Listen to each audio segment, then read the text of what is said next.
throws are just extended runs, basically. This guy at the controls, and he's going to throw a wide open Tez Johnson. Tez Johnson heading to the end zone. Touchdown, Oregon. 48 yards. This is 365 Sports, powered by Sikkim365.com. They hand it to him. Touchdown! Georgia SEC champions! As every dog digs really deep. 365 Sports is presented by IdealMRI.com. High-quality MRIs for $497 or less. IdealMRI.com. Your health is important, so is your budget. 56-yarder, the win really not a factor. Snap and hold are good. That one is good! At the buzzer! Clemson wins the ACC. 365 Sports is also brought to you by Texas Farm Bureau Insurance, protecting Texans since 1952. Udo on 2nd and 5, first down and more. Udo might be gone. Race is on. Past the 40-yard line. Inside the 30. Inside the 10. And tripped up inside the 5. 365 Sports is turbocharged by Unite Private Networks. Find out more at uniteprivatenetworks.com. There's Mr. Contact Balance again. Look at Scattaboo go. Tripped up just inside the 20. What an unbelievable first half by Scattaboo. Now here's David Smoak, Paul Catalina, and Craig Smoak.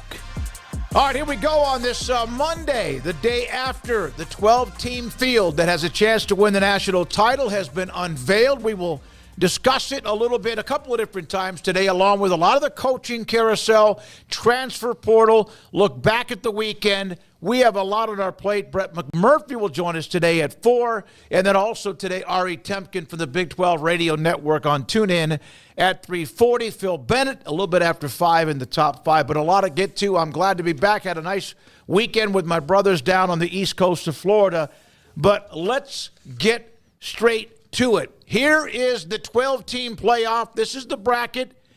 And, of course, the first-round games on home field advantage for Texas, Ohio State, and Columbus, Penn State.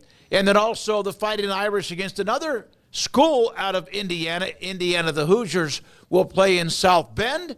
The top 4 seeds, Oregon, Georgia, Boise State, and Arizona State. There are a couple of surprises. There was the drama about what Alabama would get in, would SMU get in if they lost, and it had ended up being pretty much cut and dried by the end of the weekend.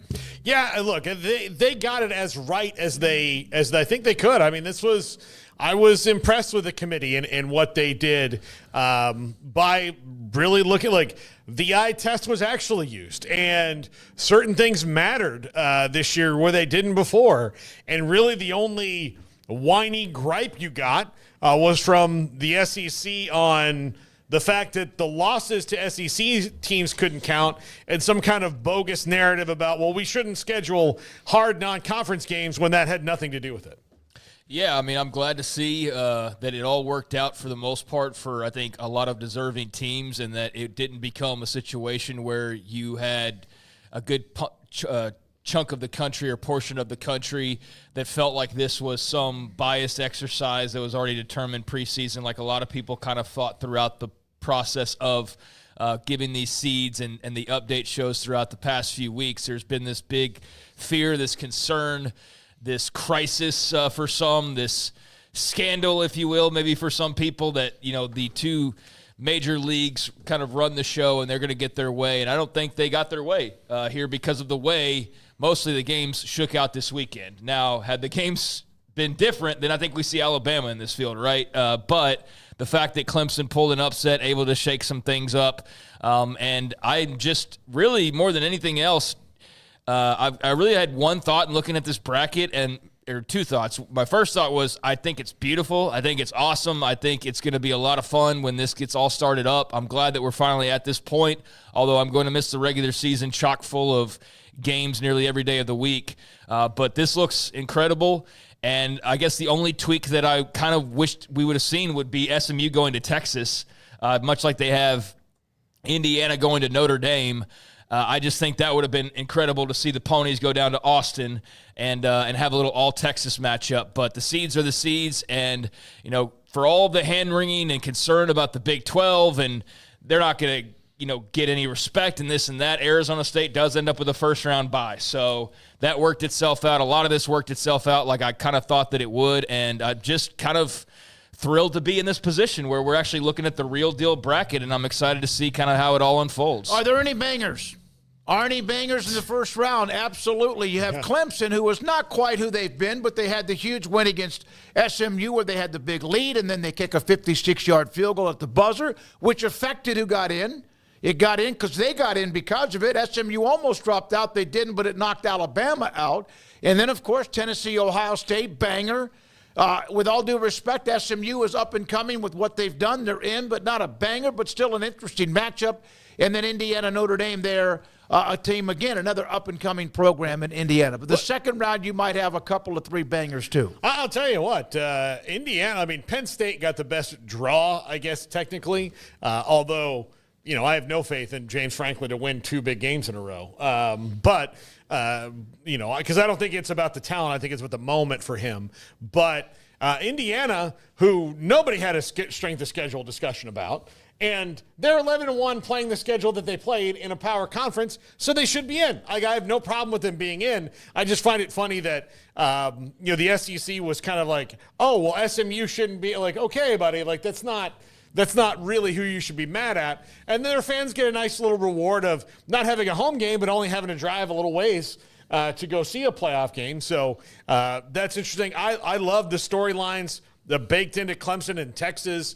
Sark and Dabo squared off when Sark was at Alabama and Dabo's at Clemson, and you've got Ewers versus Klubnik, which is a rematch of some 2020 Texas high school football. The Dodge Bowl, there's Andrew McCuba, who plays for Texas now, who was at Clemson.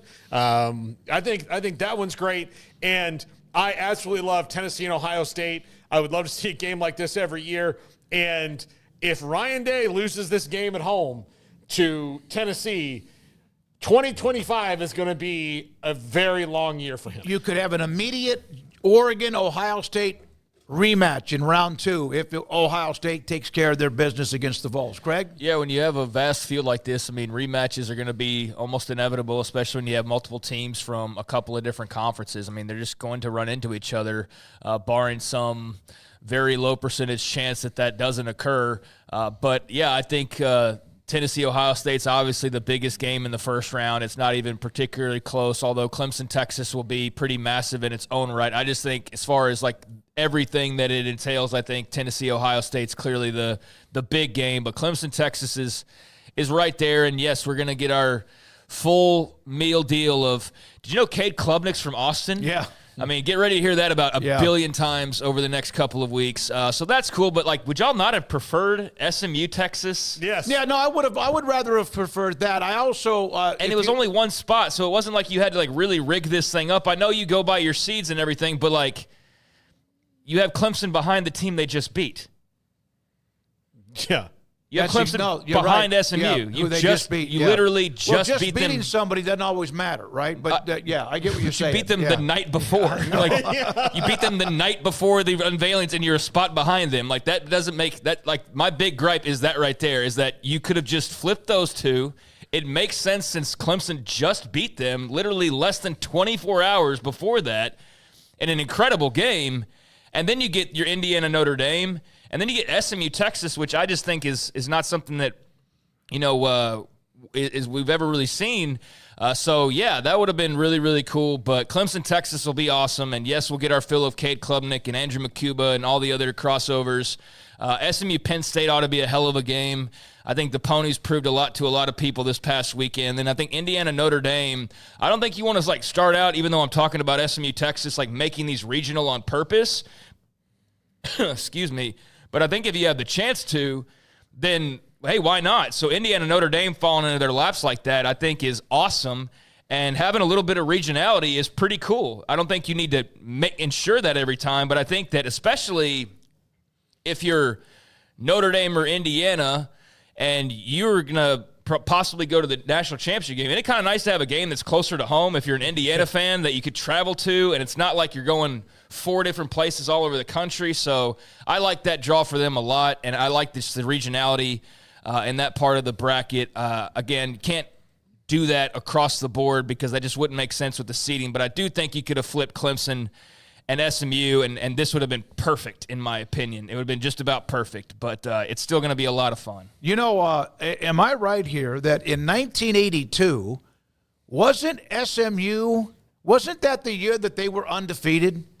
And they, I think, beat Pittsburgh in the Cotton Bowl, but Penn State won the national title?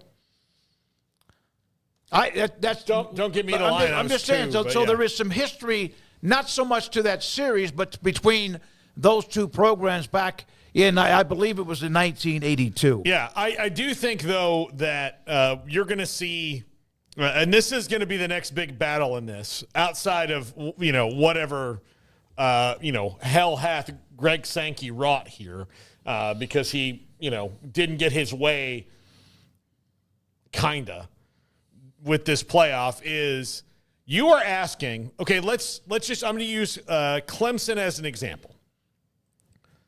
If Clemson beats Texas, okay, they get, you're going to ask their fans to go to Austin, Texas. Then you're going to ask. Not hard to ask them to do that. They'll be more than fired up, I'm sure. But I know where you're going here. But then you're going to ask them to go to Atlanta, which is close. Okay, so that's fine. Okay, that's a little bit of a reward. Then you're asking them to go on the road again if they continue to win, and then again after they were just in Charlotte as well. So you're talking Charlotte, Austin, Atlanta, road to Vegas, like road game, and then another one to Vegas. That is not sustainable and makes no sense. And the NFL, which has all the money in the world, doesn't go to neutral sites in their playoffs. This will eventually until the Super Bowl, which makes sense for this too. Like, go have a neutral site for the national championship game. But this is where the bowl games, the way that we know them, will be changed, because this is not sustainable, and it's not going to be good to have teams that you're asking fans to potentially take 5 road trips in a row. Yeah, I remember when the 4-team playoff started, and I remember a former Texas player who was talking back then about how the committee, and I don't know how right he was on this ultimately. He seemed to know a lot about a lot of things, and I don't know if they were always accurate or not, but this guy knew a lot of people, and I remember him telling us back in whatever that was, 2014, that the committee at that time, only having to choose 4, was going to prefer the big brands, which wasn't anything surprising. But one of the things that he said that was kind of eyebrow-raising was part of the reason as to why a Baylor would get, pushed to the side for a Georgia, or a TCU even for that matter, would get pushed aside for an Alabama, would be the crowds. The crowds they bring to those games. That the bowl games themselves would want the bigger teams with the bigger crowds, right? I remember we were in New Orleans for the Sugar Bowl, and they were talking about how it was kind of dead compared to the year prior, where the year prior was like Texas and somebody, it was like twice as many people. And so those bowls want the biggest matchups possible, right? And so I think if that was an argument back then of just traveling for one game, now imagine having, hey, Boise State fans, I know the odds are low, but let's just say you'll probably empty your savings to go in this one-time journey of traveling to these 3 or 4 locations. But even the biggest of donors are going to be like, damn, man, like you got to jet hop across like the entire 6 weeks, 4 different locations, or potentially 4 different locations. That is asking a lot of anybody. That's asking for a lot of travel, a lot of ticket money, and a lot of that. So it is going to be curious to see by the end kind of what the crowds look like. And sometimes you don't know until about a week or so before that you're going to go to Miami, or you're going to go to Atlanta, or wherever. All right, round 2.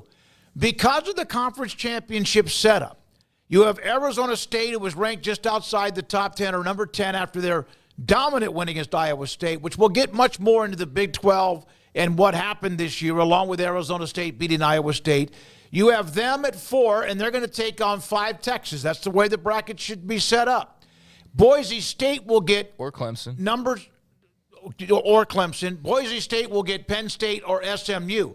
Does including the conference champions with a first-round bye set up enough bangers in round 2? I mean, it doesn't need to be about that. I mean, they're bangers because they're conference champions. I do kind of agree with you should maybe just seed the 4 seeds as the top 4 seeds, and the conference championship just guarantees that you're in. Because I don't want to be like the bowl games that want Alabama, Georgia, or Ohio State, Texas. Because if you earn a 4 seed, you get a 4 seed, you get a bye, then you get to host somebody. Yeah. Or not host somebody, but you get a chance to play one round in already. Yeah, and I get the bye is really important, when you're talking about attrition and getting healthy and, getting a chance to really look at both opponents in a way that the team you're playing will not. All of that is very important. I just think that, if it should be the top 4 seeds that get the byes. But also with the home games and all that, this is a bit of a complex system. But look, I agree with the way they did that, ranking the 5 conference champions of, Oregon, Georgia, Boise State, and Arizona State. I think that was fair. And Clemson, obviously, is the 5th one. Yeah, I think with Clemson winning, this worked out the way it was supposed to, but I know some people will probably hate this. I think you should probably go to 16 at this point, and the reason or reduce to 8. But my point being, no first-round buys. No first-round buys, in my opinion. I think that's such a huge advantage. Or if you're going to do that, yeah, I do think you get rid of the seeding as far as the 4 conference champions are automatically on the top. Would y'all agree with that? Yeah. Like, I don't think Arizona State should be the 4 seed or Boise State should be the what are they, the 3 seed? I don't think that should just be automatic because they won their conference. I think if Arizona State won the Big 12, but you feel like they're the 9th team, they should be the 9th team. They get in because they're the Big 12 team, right? They're the highest rated conference champion, but they don't necessarily deserve a top 4 spot. They deserve a spot, but not an automatic bye top 4 spot. I don't know why. And I say this for anybody. I see what you're saying, but there's got to be a reason why that may not work, because otherwise you would have had in the first round Oregon, Georgia, Texas, and what? Ohio State? Texas wouldn't have been a top 4. You don't think so? Oh, not absolutely. After they're lost. Oh, I think the only reason they're not top 4 now. No, no, they're not top 4 now champs. because Boise State and Arizona State get a top. Yeah. So I think Texas would have, no matter losing to Georgia or not, they could have lost the game and remained a team that's got a first-round bye. So that's the only thing against that, is that there could be scenarios, but there's going to be scenarios against or with or positive or negative for various different angles. Yeah, I mean, I guess I wasn't thinking about them dropping out of the 4 because of the Big 12 champ just automatically being seated above, or Boise State for that matter. So, yeah, in the latest AP, so that would have been Oregon, Georgia, Notre Dame, Texas. Those would have been your 4 teams. I don't like the first-round bye. I just think that's such a massive advantage for those 4 teams. I also don't love the idea of 16 either, so I'm probably putting myself stuck in a situation here because you're right. But I wouldn't mind seeing those, because I think that also eliminates the argument of, yeah, we got a first-round bye, but we never get to host a playoff game, which is going to be inevitably a conversation as well, and kind of already has been. So that's something I wouldn't mind seeing changed necessarily. Okay. But I'll just throw this out there. Texas gets to host a playoff game. Georgia beat them twice, and they don't get to. And the other thing is they're going to see it on TV, and they're going to see that, like, the vibes of a playoff game. And I've said this from the very beginning. Michigan and Ohio State is going to be maybe the best example of this because they hate each other so much. But if Ohio State gets the bye, Michigan gets to host the playoff game, Ohio State's going to be like, well, we kind of want that too. Yeah. So that's where the rubber is going to meet the road here on the bowl thing. I think, because they're going to say, look, 1, financially not the best thing. 2, everybody's going to want, at least through the first couple rounds where everybody gets to have a home game. This comes from Mike Games, who's a huge fan of Ohio. He was out for a while, for a long time. He's back in the chat room. Your takes on travel is dumb. Go back to 2016 when Youngstown State had to travel a lot during a playoff run. FCS schools can travel those miles, but FBS schools can't. Youngstown State in 2016, I believe, played 2 or 3 games at home. And then, of course, the championship game was in Frisco. They played against Watford at home, and they also played against Sanford at home. And if you were to play at Mary Hardin Baylor, for example, in Belton, which is a Division III team, in Youngstown and all those schools, Whitewater, Mount Union, how many people are going to be at that game? Like 5,000 or so? Maybe? Yeah. I don't know. We're looking at, when you're talking about the games going to be played in these larger stadiums, you're talking about what could be, even though allotment have a lot to do with it, thousands upon thousands upon thousands of fans going. All due respect, Mike, your take is dumb because of math. One, okay, you're asking Texas to help fill up their own stadium, which they'll do, then to go fill up the Peach Bowl with Arizona State, then to go fill up another one, and then to go fill up another one and go fill up another one. This is not Youngstown State hopping around to FCS venues. Yeah. That's a different thing, and only having to do it twice. And believe me, if they could have it any other way, they would, but this is their big athletic expenditure. And yeah, no, you're also asking the fans to commit a lot more money. And you've got the NIL thing out there too, right? You want the NIL to be a big deal. So you can't just say like, okay, we want you to go to these games, but also please make sure our players get paid. Mike, you said they had to travel 2,500 miles to Eastern Washington. Yeah, you're going to have to travel a lot. That's fine. But say that the FCS teams can do it, the amount of fans to travel compared to others. We're not going to get off center of what we're going to do here with this 12-team bracket. Who got the best draw? Penn State. As far as the first-round teams go. Yeah. Well, I don't know. I mean, I think Texas got a pretty good draw. Yeah. Texas, I think has to feel really good about their chances against Clemson. I think they'd feel great about their chances against Arizona State on a neutral site. And then, Tennessee, Ohio State, or Oregon. Obviously, it'll get into the semifinals, and you'll have a pretty elite set of 4 teams there. But I think those first 2-round games are manageable for UT. I think obviously Tennessee and Ohio State, they're kind of starting off right out of the chutes with a pretty tough game. Notre Dame, if they didn't have to turn around and then go play Georgia potentially, the Indiana game, that's a really interesting one. On paper, you just eye test that and you go like, oh, well, Indiana's a easy draw just going historically, but I think that ought to be a tough game. And so, yeah, I think Penn State, Texas, those two look like they have the easiest draws in the first and second rounds, potentially, if they can get through there. But, yeah, it'll be easier said than done because I think SMU showed they're plenty feisty this weekend, and maybe Clemson's got a little something going on. Texas is a really good team, but they have their own flaws, and you never know when Quinn Ewers is going to throw that pick that flips the momentum in a game and, opens things up. But, yeah, you definitely want to take Penn State or Texas draw. Probably Penn State's just based on how most people view these names. SMU, Boise State compared to any other combination, I think 99% of just any college football fan off the street would be like, yeah, give me that path right there. I tell you what, that game, Arizona State against either Clemson or Texas, they'll have a huge crowd at that stadium with Arizona State's fan base frothing at the mouth to get to where they are, and now more in tune than they have been in almost 20 years since the Jake Plummer team in 1996. Well, and that's a team that I saw some pictures from AT&T Stadium, and I don't know what it ended up like at the end of it, but that was a team that didn't travel and fill out AT&T Stadium. So now you're potentially asking them to go 2 or 3 more road trips, and yeah, Texas might do that just fine. Guess what? They've got 5 million fans, if not more than that. But SMU doesn't, Boise State doesn't, Arizona State doesn't. Some of those schools are not like those other schools where, yeah, Georgia fans are going to travel 3 times and not have a problem with it, to Mike's point. But I think for a lot of programs, and even for some people in those programs, that's double the travel potentially of what you typically get in the postseason on top of the regular season that you've already been doing. So I'm sure some people have planned accordingly. Maybe they didn't go to the big regular season game because they saved up for the potential semifinal matchup, but to think that that's nothing travel-wise, I think that's just kind of foolish and dumb as well. All right, so there you go. After all of these weeks, ever really since the anticipation that there would be a 12-team playoff, Alabama wants to argue. Maybe BYU would have an argument. And we'll get to some of those scenarios because we can't just do it all at once, and we'll get to pieces of what we're talking about in a minute. Who got Florida State?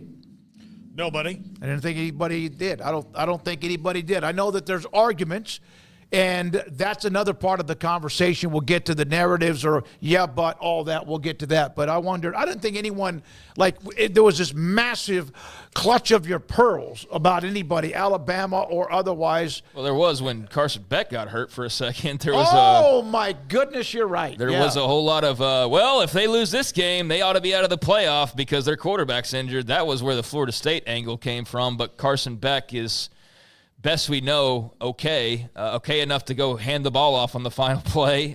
But certainly that arm didn't look great. But, yeah, that would have been the big Florida State, fork in the road for the college football playoff committee potentially. Clint Moses, Colorado got how? They didn't win a conference title game. They lost 3 games this year. Their quarterback is healthy. Well, it sounded like Alabama then.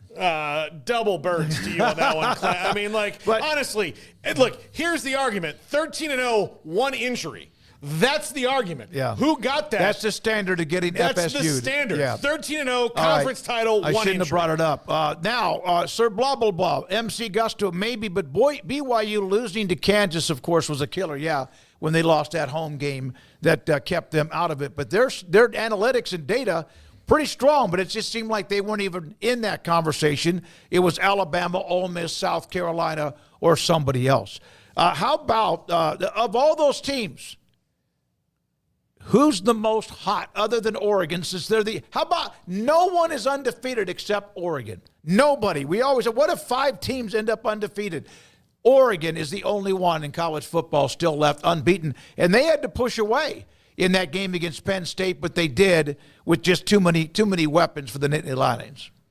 I guess the hottest team would be the one that's only lost since they lost to Oregon. That'd be Boise State. I mean, if you're talking about just win streaks, they'd be right there in that conversation. But I think old Sparky's pretty hot right now. I think the Sun Devils are in a nice little groove, and I know they're probably not going to get a lot of the respect nationally just because they're more of an unknown. Although I did see the old game day crew kind of walking back Desmond's comments from a few weeks ago. Did you guys notice that? Desmond went and studied up on Arizona State, and he's totally changed his mind now. Now he knows they're deserving of it. So that was interesting to see them kind of pivot from that a couple of weeks ago where they were just super disrespectful towards the Big 12 and the game they were discussing there. But, yeah, now Arizona State's worth talking about, and they gave them a little bit of love, so that was good. But, yes, interesting to see that. So, yeah, I think Sparky's in that conversation as well. But Oregon being the only undefeated, I don't know that I would have predicted that. I don't know that I would have thought there'd only be 1 unbeaten in this field, but that's the way that it worked out. I thought there might actually be 3, not many more ever than that, because of the fact that not everybody plays everybody in a conference. Eventually, you do have a conference championship game, which in case you didn't play during the regular season. Armstrong Sims said he agrees about the conference championship games mattering. Otherwise, the SEC championship game wouldn't have mattered at all, although I never thought that either one of those teams, if they lost, were going to be out of it. What about where was it? There was one more comment. How about reseeding after the first round? I don't know. Just a question. Yeah. It wouldn't do it for me. Yeah, I mean, I guess I can understand where you'd come from with that. I don't love that idea, though. That, to me, gets a little bit too complicated. Even though it's not super complicated, I understand that. But how could you reseed anyway? Because the 4 teams that get the first-round bye are still going to be higher seeded than you, unless it's who you play, right? Yeah, see, you're asking me questions. I'm not good at on the fly just thinking about the way that all that works. Clemson, if they win, would play Oregon.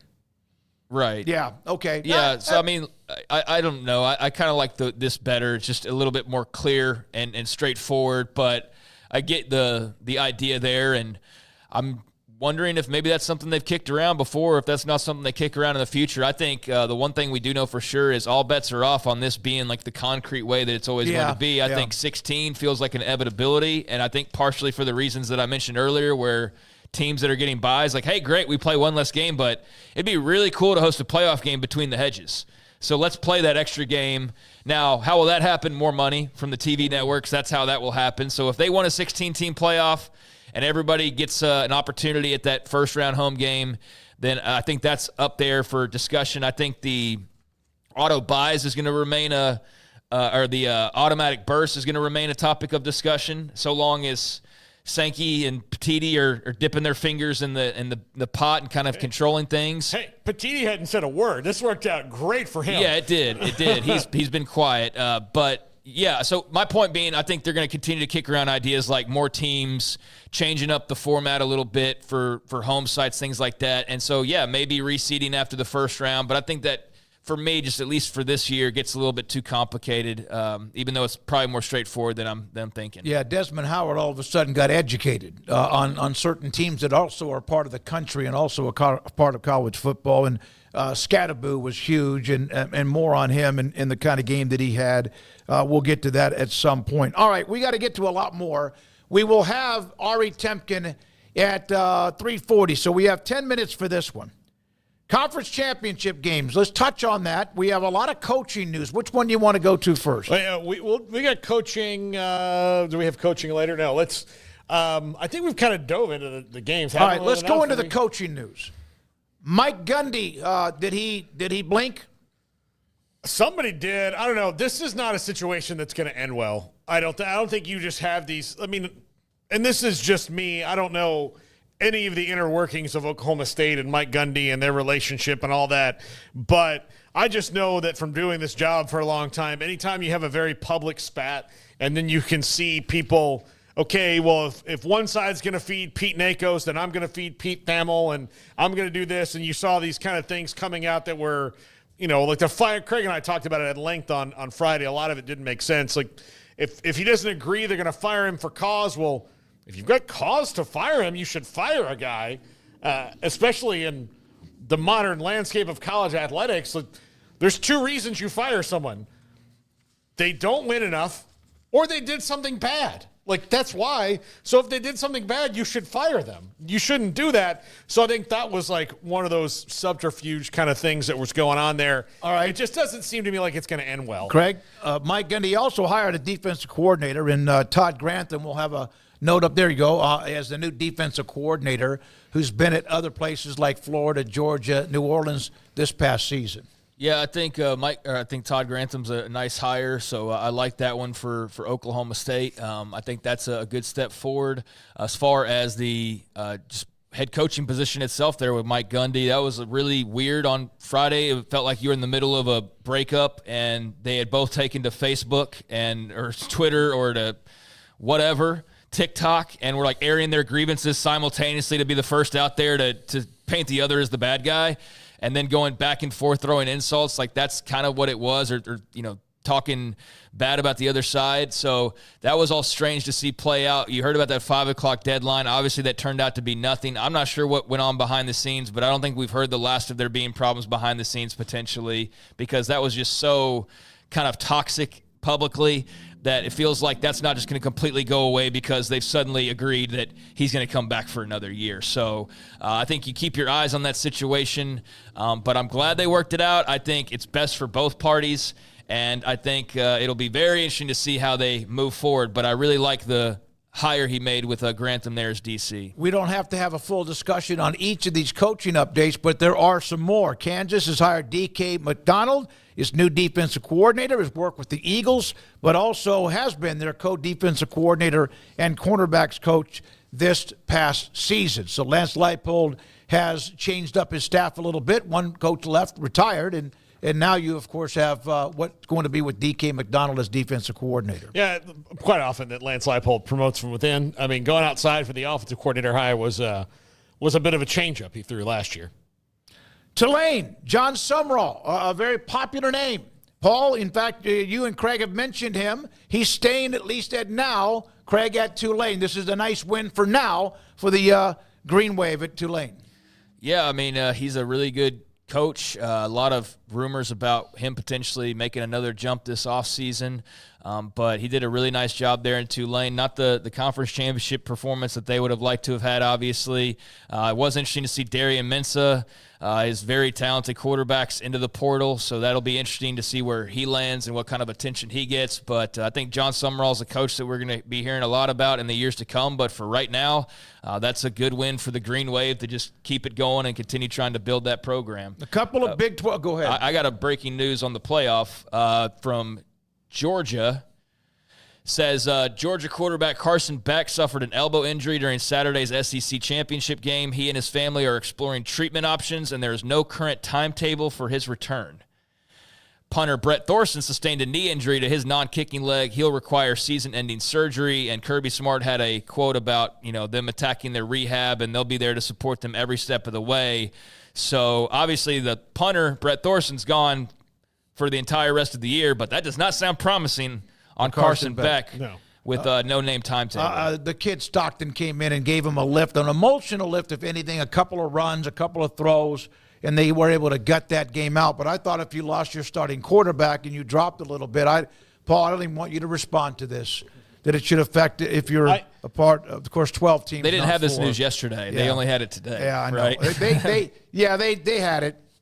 They probably had it. And I'm not arguing against Georgia here. They were. No, you're just trolling Paul, really. No, look, hey, I get it. If you're Georgia, you don't want to release this information. You don't know what's going to happen. Hey, yeah. Yeah, you don't Where know. would they have been, though? They were in. Nothing would have happened. They weren't going to get knocked out regardless. Yeah. Because their team wasn't really based around their quarterback. I think that's the big difference is Jordan Travis made a lot happen for FSU.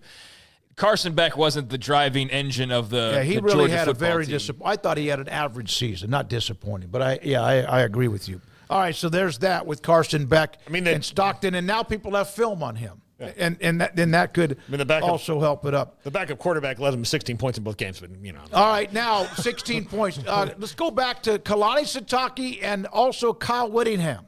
Notes within the Big 12. Good news for Kalani Sitake. After hot seat, Dave Aranda survived. Hot seat, Neil Brown didn't. Hot seat, Kalani Sitake did. He got an extension, and good for BYU and one of our favorite people on earth. Yeah, and to be clear, his hot seat was more like maybe a year or two ago or something along those lines. Not this year, not with the way that they played. And I don't know how much there was even really heat anyways. You just heard grumblings on social media last year when they had kind of a rude awakening just with the way the second half of the season went for them and that slide, missing out on a bowl game. You heard grumblings there, but nothing more than that. And obviously he shut all that up this year. We're huge fans of his and glad to see him getting rewarded after a really great year that you wish could have been a little bit better. Just like a one more win or one less loss, I guess, would be the way. And maybe you're in the playoff, but you've got high hopes for everything moving forward for certain, a lot of momentum and a belief that you can win this league and that you were close to doing that this year. So glad to see him getting rewarded, and he's going to be around for a long time in Provo. All right, let's go to Whittingham. This is not a surprise, but it wasn't a given. Kyle Whittingham is coming back for another year. I didn't think that he would want to end it on that kind of note. Yeah, I wouldn't want to go out like that either. I think that's not surprising to me. The next story we're going to talk about in the Big 12 is way more surprising to me, but yeah, I thought he might want to go out one more on a high note. See if they can get a quarterback in the portal. Isaac Wilson's leaving. They've got Brendan Rose leaving. They've got a lot of work to do to build the roster. So, but I think one more ride, not too bad for Kyle Whittingham. It was interesting to see some of the Utah reaction just from their fans when he posted the Michael Jordan-esque "I'm back" letter type of graphic. A lot of people excited about that. A few people not so excited about that. But it's kind of interesting to see that. Morgan Scalley might be one of them. Yeah, Morgan Scalley probably one of those not that happy to see that actually. But yeah, I mean, I think you kind of got the clue when they go and hire an OC last week. And I remember bringing up like, okay, so is Kyle Whittingham making this decision or is Morgan Scalley making this decision? Because if Kyle Whittingham's making this decision, he's probably back next year. So I guess he was making that decision on OC there, and it will remain his program, and we'll see what they can do to turn it around in year 2 of the Big 12. Obviously, won't be hard to surpass this year because it was such a disappointment. Would not have been surprised to see him right off into the sunset, but also not surprised to see him not want to end it that way either, and to come back and try to put a better product out there. So, yeah, a little bit of good and bad as far as the reaction goes, but I think probably mostly Utah fans are excited to see him try to bring this thing back and do so without the Cam Rising story lingering over their heads an entire offseason. Well, he's going to play 12 years for somebody eventually, and I'm not taking a shot at Cam. It's a bad story with all the injuries. And then this also, the Big 12 with Gus Malzahn at Florida State. Hello, Scott Frost, who led them to the undefeated team before he went to Nebraska and flamed out, back in Orlando. Scott Frost, that didn't take long. UCF has their guy.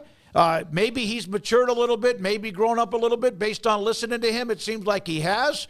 I don't think he just forgot football. He had some things that probably just needed to get better in a lot of different ways, and now he's back with the Golden Knights. Well, he and his family, were very my God, I said it. Happy in Orlando. I haven't said the Knights. I said the Knights. I haven't said them in a long time. I meant to say Knights. But, and he had a nice little quote of like somebody sometimes should tell you when you're climbing the ladder that you should get off where you're happy, or something like that. I don't know if that's the exact quote, but it was a really good point. I'm curious to see how this goes. I thought this would have been an interesting job for a lot of different guys, but he won big there. And the high school coaches and the high school recruiting there hasn't changed that much.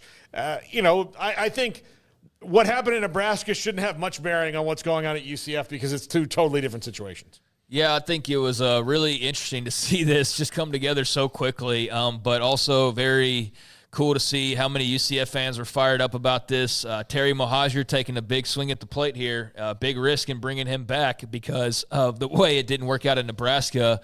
You just hope that doesn't linger and that stink doesn't carry over and that any personal issues have been taken care of, and I'm sure he got those assurances during this process and clearly got them in an expedient enough amount of time to be this quick in making this move, so they'll be able to get to work quickly.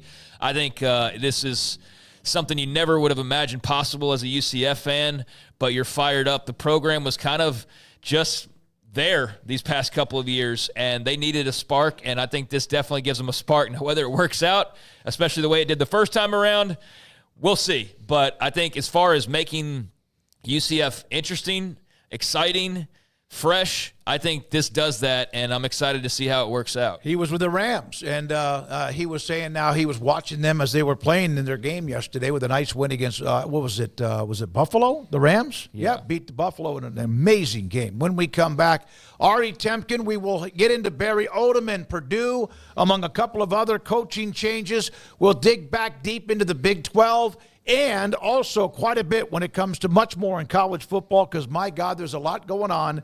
Ari Temkin, Big 12 Radio on TuneIn. He's next. This is 365 Sports. PettyClinicLOT.com. Dr. Kent Petty can help you become the high-performance man that you want to be, need to be, and used to be. As you get older, your testosterone level within your body can change. It can get lower. It has nothing to do with anything you do, although there's ways to supplement it. It happens. That's why you see so many commercials for supplements and also injections and more when it comes to ED, lack of sex drive, energy, and much more that can happen when your testosterone drops. And by the way, it could be you, but it might not be you. And so if you have any of those symptoms, talk to Dr. Kent Petty at PettyClinicLOT.com. Testosterone could affect a lot of what you feel like. Your mood swings, even that can happen. PettyClinicLOT.com. Give them a call or email them. They will set you up to get your blood work. They'll take care of that appointment for you, tell you where you go. They'll then get the blood work and the results, and Dr. Petty will then get in touch with you if, in fact, your levels are too low. And that is something you want to deal with now before you get too much older, and it gets to be a problem. Dr. Kent Petty at PettyClinicLOT.com. Don't miss the best price deals during the Wrap Up the Year sales event at Allen Samuels. Save big on the truck you've been looking for, like the new 2025 Rams. Designed to be durable, functional, and stylish, Ram trucks give you that first-class feel. Hurry in and shop our great selection in-store or online today. Shop an award-winning dealership with award-winning product. Allen Samuels in Waco. Come by. Let's be friends. Our communities are facing unprecedented times. At Boozer's Jewelers, we care about you and your family.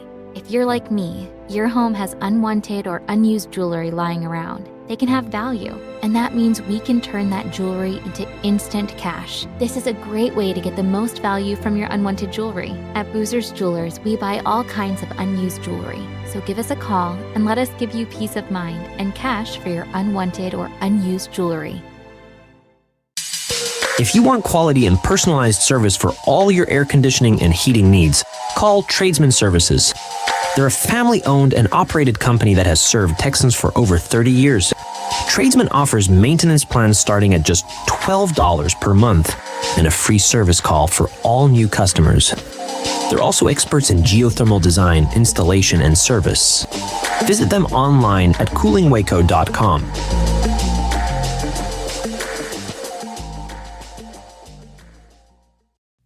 Developed by Startup Waco, a nonprofit organization, GXG is a program designed to support the entrepreneurial development of Baylor University student athletes through NIL activations. The program helps student athletes maximize their platforms and offers a comprehensive support system for them to create and grow new businesses that not only benefit themselves, but also uplift the local economy. Fans who wish to support student athletes can donate to GXG via the GXG NIL Fund, BaylorBears.com/GXG. Contributions to support NIL activations through GXG can be made at BaylorBears.com/GXG. For more information, follow at GXG_GreenXGold on social media and visit the official website www.gxg.startupwaco.com. GXG, empowering student athlete entrepreneurship and uplifting the local economy through NIL activations.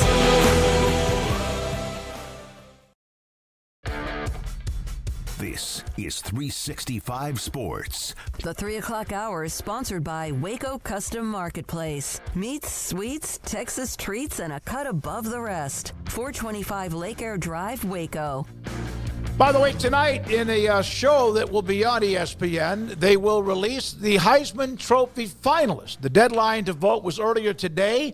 I voted. I cannot give my vote until after the ceremony coming up on Saturday, but they will announce the finalists tonight on ESPN between what is 5:30 and 6 o'clock Central Time, 6:30, 7 o'clock Eastern Time. Ari Temkin, and there might be, Ari, at least one, maybe two Big 12 players at the Heisman ceremony with Travis Hunter, and who knows if Shedeur gets in there too. Yeah, Smokey, probably should be two, maybe three. You mentioned Shedeur. How about the running back for Arizona State we saw all season? Scadaboo, yeah. Mm-hmm. Yeah, and this was certainly something that we talked about last week in the lead up to the game.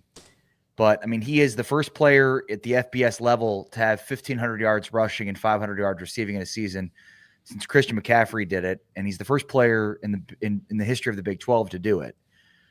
So we think of him as being this, gritty, tackle breaking running back, and yet he's also over 500 yards receiving, shows his dual threat ability. He's been phenomenal. I'd argue, despite the fact that I think Travis Hunter is going to win the Heisman, Cam Scadaboo has been the MVP of the Big 12 this season. And hard to argue against that after what he and his team did on Saturday against Iowa State at AT&T Stadium. Absolutely. So, Ari, the SEC got a little tiny taste. I mean, they still got 3 teams in the playoff, but they got a little tiny taste of reality this week. How did you feel about that? Yeah, I suppose, I think, a big part of what's missing from the conversation is why wasn't BYU more of an argument, again, considering not just the fact that they beat the team that got in, but just the resume at large. And, we were able to catch up with Brett Yormark at Big 12 Media Days when, the commissioners are going to be getting together here and sort of going over the first year of the playoff and, going through the processes. And my guess is, Brett Yormark will share with them the perspective of the Big 12, which is not great in terms of, how come the conversation wasn't shaped around multiple teams. And, I think what's maybe most interesting about this whole dynamic is, the role that the Big 12 plays in, the future of it. And, we know we're going to be getting expansion. It looks like 16 potential teams in 2026. Would that be automatic bids? And then how much will the Big 12 be counted on to be part of these discussions, or will it just be Greg Sankey and Tony Petitti themselves figuring out what it is? And, how much does the Big 12 actually have say in this whole process? So I'm kind of interested to see how that plays out. I don't think anybody ends up happy here. Obviously the SEC is not happy. Greg Sankey's not happy. And so that will lead to some immediate changes. I can't imagine otherwise. But yeah, I mean, to your point, pretty wild to think that, the Big Ten gets how many teams in, but the SEC does not. And, I mean, look, the SEC has good representation. We'll see how this thing shakes out. But it just didn't make any sense for Bama to be in here other than it being Bama and that they've pretty much monopolized national championships, which seems like over the course of the college football playoff and really the end of the BCS era. Ari, we're going to have plenty of time to talk about the SEC whining or the Big Ten having this opinion or the ACC or the whatever. You mentioned at the time. Let's talk about the Big 12 game. Let's talk about the game that made this playoff situation the way that it was. And you talked about Cam Scadaboo there. How shocked were you by what you saw on Saturday? I mean, that was a bludgeoning of a very proud Iowa State program there on Saturday. I did not expect that. Arizona State winning, okay, sure, could totally picture that, but I didn't expect it to unfold that way. Did you? No way. I mean, I picked Iowa State to win the game, and I was pretty sure that Iowa State's defense would be able to match up pretty well with Arizona State's offense. I thought without Jordan Tyson, that would put them in more third and long situations, which would not allow them to run the football as effectively. And yeah, I mean, it was like the first play from scrimmage, Scadaboo rumbled for 50 yards, and that was it. He had the 53-yard run with 1 minute left in the first half of the game at 17-10. That led to another touchdown, 24-10. And then there were 3 turnovers by Iowa State in the second half, all consecutively. And then all of a sudden it's 45-10. And yeah, I mean, it was hard to believe. Yeah, I think the thing that maybe I didn't put enough stock into was the growth of Sam Leavitt over the course of this season. Leavitt went from being kind of a heady gamer, making the right plays with his legs, always knowing what decisions to make and making plays with his legs, but questionable with his arm, to becoming a legitimate dual threat quarterback. I mean, what we saw, he had a rushing touchdown early in this game. We had a 4th and down. He had a 4th and 8 run that he ran for a first down in this game. So he's just such a smart quarterback. I think the ability to find Guillory, he found, new weapons. It was something that Kenny Dillingham talked to us on the field at AT&T Stadium before the game with, basically saying like, we don't need one guy to make 7 plays up. We need 7 guys to make up 1 play each. And that was exactly what happened. I mean, they had multiple players, Stovall, that had not really made a huge impact over the course of the season. That, Malik McClain is a guy that didn't have a catch all year, was still redshirting and had a big play in this one, a 43-yarder. So I think Dillingham, everything he said came to fruition. And I think a big reason for that was Sam Leavitt. I mean, look, Scadaboo is 100% their MVP. I mean, he paced them. And again, it really opens up your playbook offensively when you've got a guy like Scadaboo and the defense has to account for.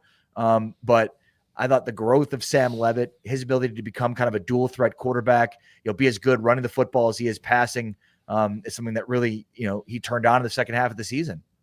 When you look at the Big 12, Arizona State gets a number 4 seed. There were thoughts they would not get a first-round bye.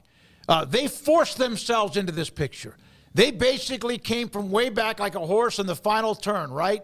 Down the stretch they come and forced themselves into what is a first-round bye and a team to be reckoned with, whether it's Clemson or Texas in round 2. I suppose, maybe.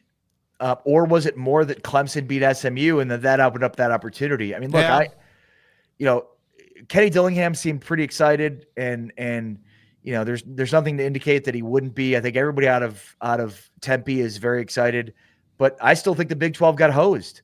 I still don't get why Arizona State wasn't the 3 seed ahead of Boise State. I mean, we're talking about resumes. I just don't know how you don't look at Arizona State's resume as better. It's crazy to me that a group of 5 school would find itself in the top 3, as opposed to even as crazy as it seems for the top 4. But look, I mean, this is a big deal because it takes away a home game opportunity for Arizona State. I mean, I think when we left AT&T Stadium on Saturday, it felt like Arizona State had done enough from a style points perspective to put themselves ahead of Boise State and get to that first round bye. The fact that SMU lost is ultimately what swung the bye in the situation for Arizona State in the Big 12, but they've got to go to the Peach Bowl now as opposed to playing a home game at the Fiesta Bowl, which would have been a lot more exciting. You get either the winner of Penn State and SMU as opposed to Texas and Clemson. It just, to me, it would have been an easier draw, and you get the home game. So, yeah, I mean, it's great that the Big 12 was able to get the bye. We thought down the stretch they wouldn't be able to get the bye. I still think they should have been ahead of Boise State. Again, there's nothing, and we would have been having the same argument had SMU won. We would have been wondering why Arizona State didn't jump Boise State for that final bye, because their resume far exceeds that of Boise State's. Boise State did not win a Power 4 matchup. I get that they won all of their games with the exception of the one to Oregon, but they're getting more credit for a loss to Oregon than Arizona State seems to be getting for the wins that they had. mean, Arizona State to beat BYU and to beat Iowa State, those are 2 wins well beyond anything that Boise had this year. So it's still tough for me to be happy about it because, again, I thought home game at the Fiesta Bowl would have been a much more appropriate prize for Arizona State. But, it is what it is, and I think this is something that will certainly be addressed by Brett Yormark when the commissioners get together here in the next few months. Ari, a lot of coaching news in the Big 12, surprisingly enough. I mean, over the weekend, even though one job not filled yet, one job was with Scott Frost. One job didn't open and then close immediately with Utah since they already picked Kyle Whittingham's successor. And then another job felt like it was going to open up on Friday. I mean, it didn't look like that was going in the right direction. But Mike Gundy stays. They've hired Todd Grantham. Your thoughts on the coaching buzz and events around the weekend of the Big 12? Yeah, I mean, I guess I'll start with Mike Gundy in Oklahoma State. It was surprising to me. I mean, I get it was a horrible season, but I mean, this is a guy that was in the Big 12 championship game a year ago. And, this is a guy that routinely has 10, 11-win seasons for Oklahoma State. I mean, you look at their history, Oklahoma State football history, they have one 10-win season that wasn't with Mike Gundy at quarterback or coach. I mean, you're looking at multiple 10, 11-win seasons, all occurring with Mike Gundy at quarterback or coach. I mean, he is Oklahoma State football. Now, that doesn't, preclude him from potentially losing his job and everything else. But, I mean, one off year, granted, it was a major bad year, but one off year, a year removed from playing in the Big 12 title game, and that was enough to potentially lose him his job. So I just didn't like the way that was handled. For me, if I'm Oklahoma State, I certainly would look at Gundy as being on the hot seat heading into next year if the same situation plays out. But again, based on what he's done, man, it's a cold world. And the Todd Grantham hire is like the complete opposite of the Brian Nardo hire, right? I mean, now you're going with the known commodity, a 58-year-old who's been around big-time college football in the NFL for a long time. Not exactly a Brian Nardo hire. So, he clearly learned and is overcorrecting to the other direction when it came to his decision there. At UCF, I get the Scott Frost thing. This is not the American Athletic Conference. This is not 2017. So, Frost opened up his press conference talking about, I hope nobody expects us to be undefeated. And I think that's the right expectation to set off the bat because of how good they were under Frost in the American Athletic Conference. But again, this ain't the AAC and this ain't 2017. A lot has changed in the last 7 years since the last time Scott Frost coached at UCF. So, this will resemble a job for him that's closer to what he had at Nebraska than what he had at UCF. I get that it's the same school, it's the same location, but nothing else is the same about it. So I'm very curious to see who he hires from a staff perspective. I think his OC and DC hires become huge. Who he hires, in the strength and conditioning, we know the importance of the strength and conditioning coordinator as well. So I think those 3 jobs are 3 I'm going to be looking out for. But I can't really give you an opinion on the hire. I'm kind of in the middle of it. Meh. My first thought was, really, this is where they're going. They think they're going to recreate the success they had 7 years ago in a different conference. So I just hope the mentality is completely changed because it's a different reality, and not just the move up in conference, guys, but the fact that you're now overseeing a program that has to make budget decisions, that there's a lot of money involved here. So there's just a lot that he's got to account for that I think makes it more closely resemble what he had at Nebraska than what he had at UCF previously. So we'll see. And then, West Virginia, it looks like they're really hot and heavy on Andy Kotelnicki, the former Kansas offensive coordinator. I'm a big fan of Kotelnicki's. Obviously, from an offensive perspective, the guy is a genius. But I'm a big believer from a coaching staff point of view in, find me an alpha that can delegate at the college football level. Like, schemes come and go. You can find great coordinators to run the best schemes. To me, I'm not going to hire a coach based on how good you are schematically. I want a coach that understands how to delegate, understands leadership. I want a true alpha that understands how to delegate. So, and I'm not saying that Kotelnicki's not. I'm just simply saying, what we've seen from him is just an offensive genius. But does he have the other components to be successful? Yeah, I think with Frost, it's a fun off-season hire. Like, that, the excitement the next few months will be great, but the actual, what it looks like next year on the field, that's going to be the true test for sure. But the fan base seems to be fired up, and that's something they certainly haven't really been in a while now. The transfer portal's going hot and heavy, a lot of decisions as well. We clearly can't cover everything, but how about Jalen Daniels deciding to come back for another season? Your thoughts as a Jayhawks fan as well to see JD6 making the move to be back in Lawrence next year? Yeah, it'll be funny when he comes back because it'll be similar to, I think, some of these other players that have been around seemingly forever. So I think he'll get that treatment of like, oh man, this guy's still there, and especially considering after, his first year as a starter when KU won 8 games and went to a bowl game and it was a huge surprise story. There were some that felt like he might leave and go to the NFL. So to go through the injury, miss a season, and then come out the other end still playing for KU is sort of surprising. I think in many ways, this is a big reason why KU decided to hire Jim Zembrowski from on staff already, who's been a long time assistant with Lance Leipold. Because of Jalen Daniels returning, they probably want to keep a lot of the offense the same. They're going to lose some of their weapons on the outside. So it'll be interesting to see how they replace those guys through the portal. I also wonder what this does behind JD6. Cole Ballard is a guy that's Chris Ballard's son, the general manager of the Colts. I liked what I saw from him as a true freshman walk-on a few years ago. Now, does he look at potentially going somewhere else to try to get a better idea to start? So I wonder, too, what it does kind of be down the line in terms of who might have been in position to potentially take over. But obviously, it puts KU in a much better position going into the season next year.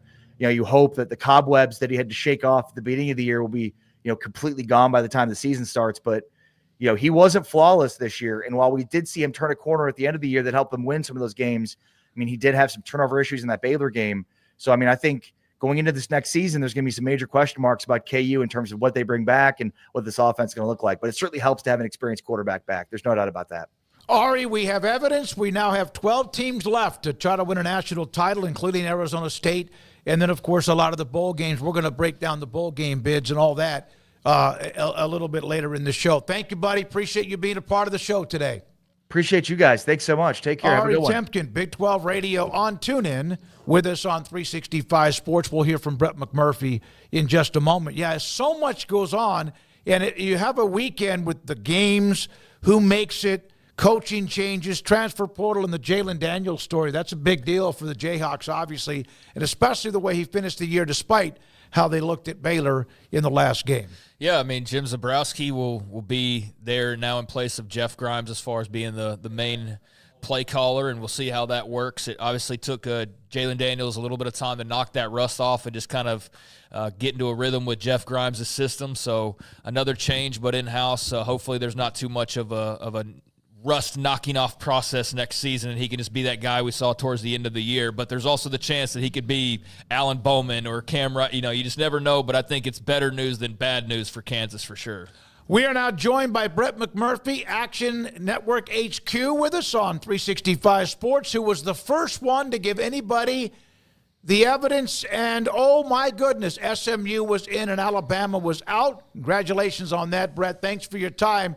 Did, in the end, college football and the committee get it right, regardless of the seeding? Just did they get the right 12? Thanks, Smokey. I don't know. That's my honest answer.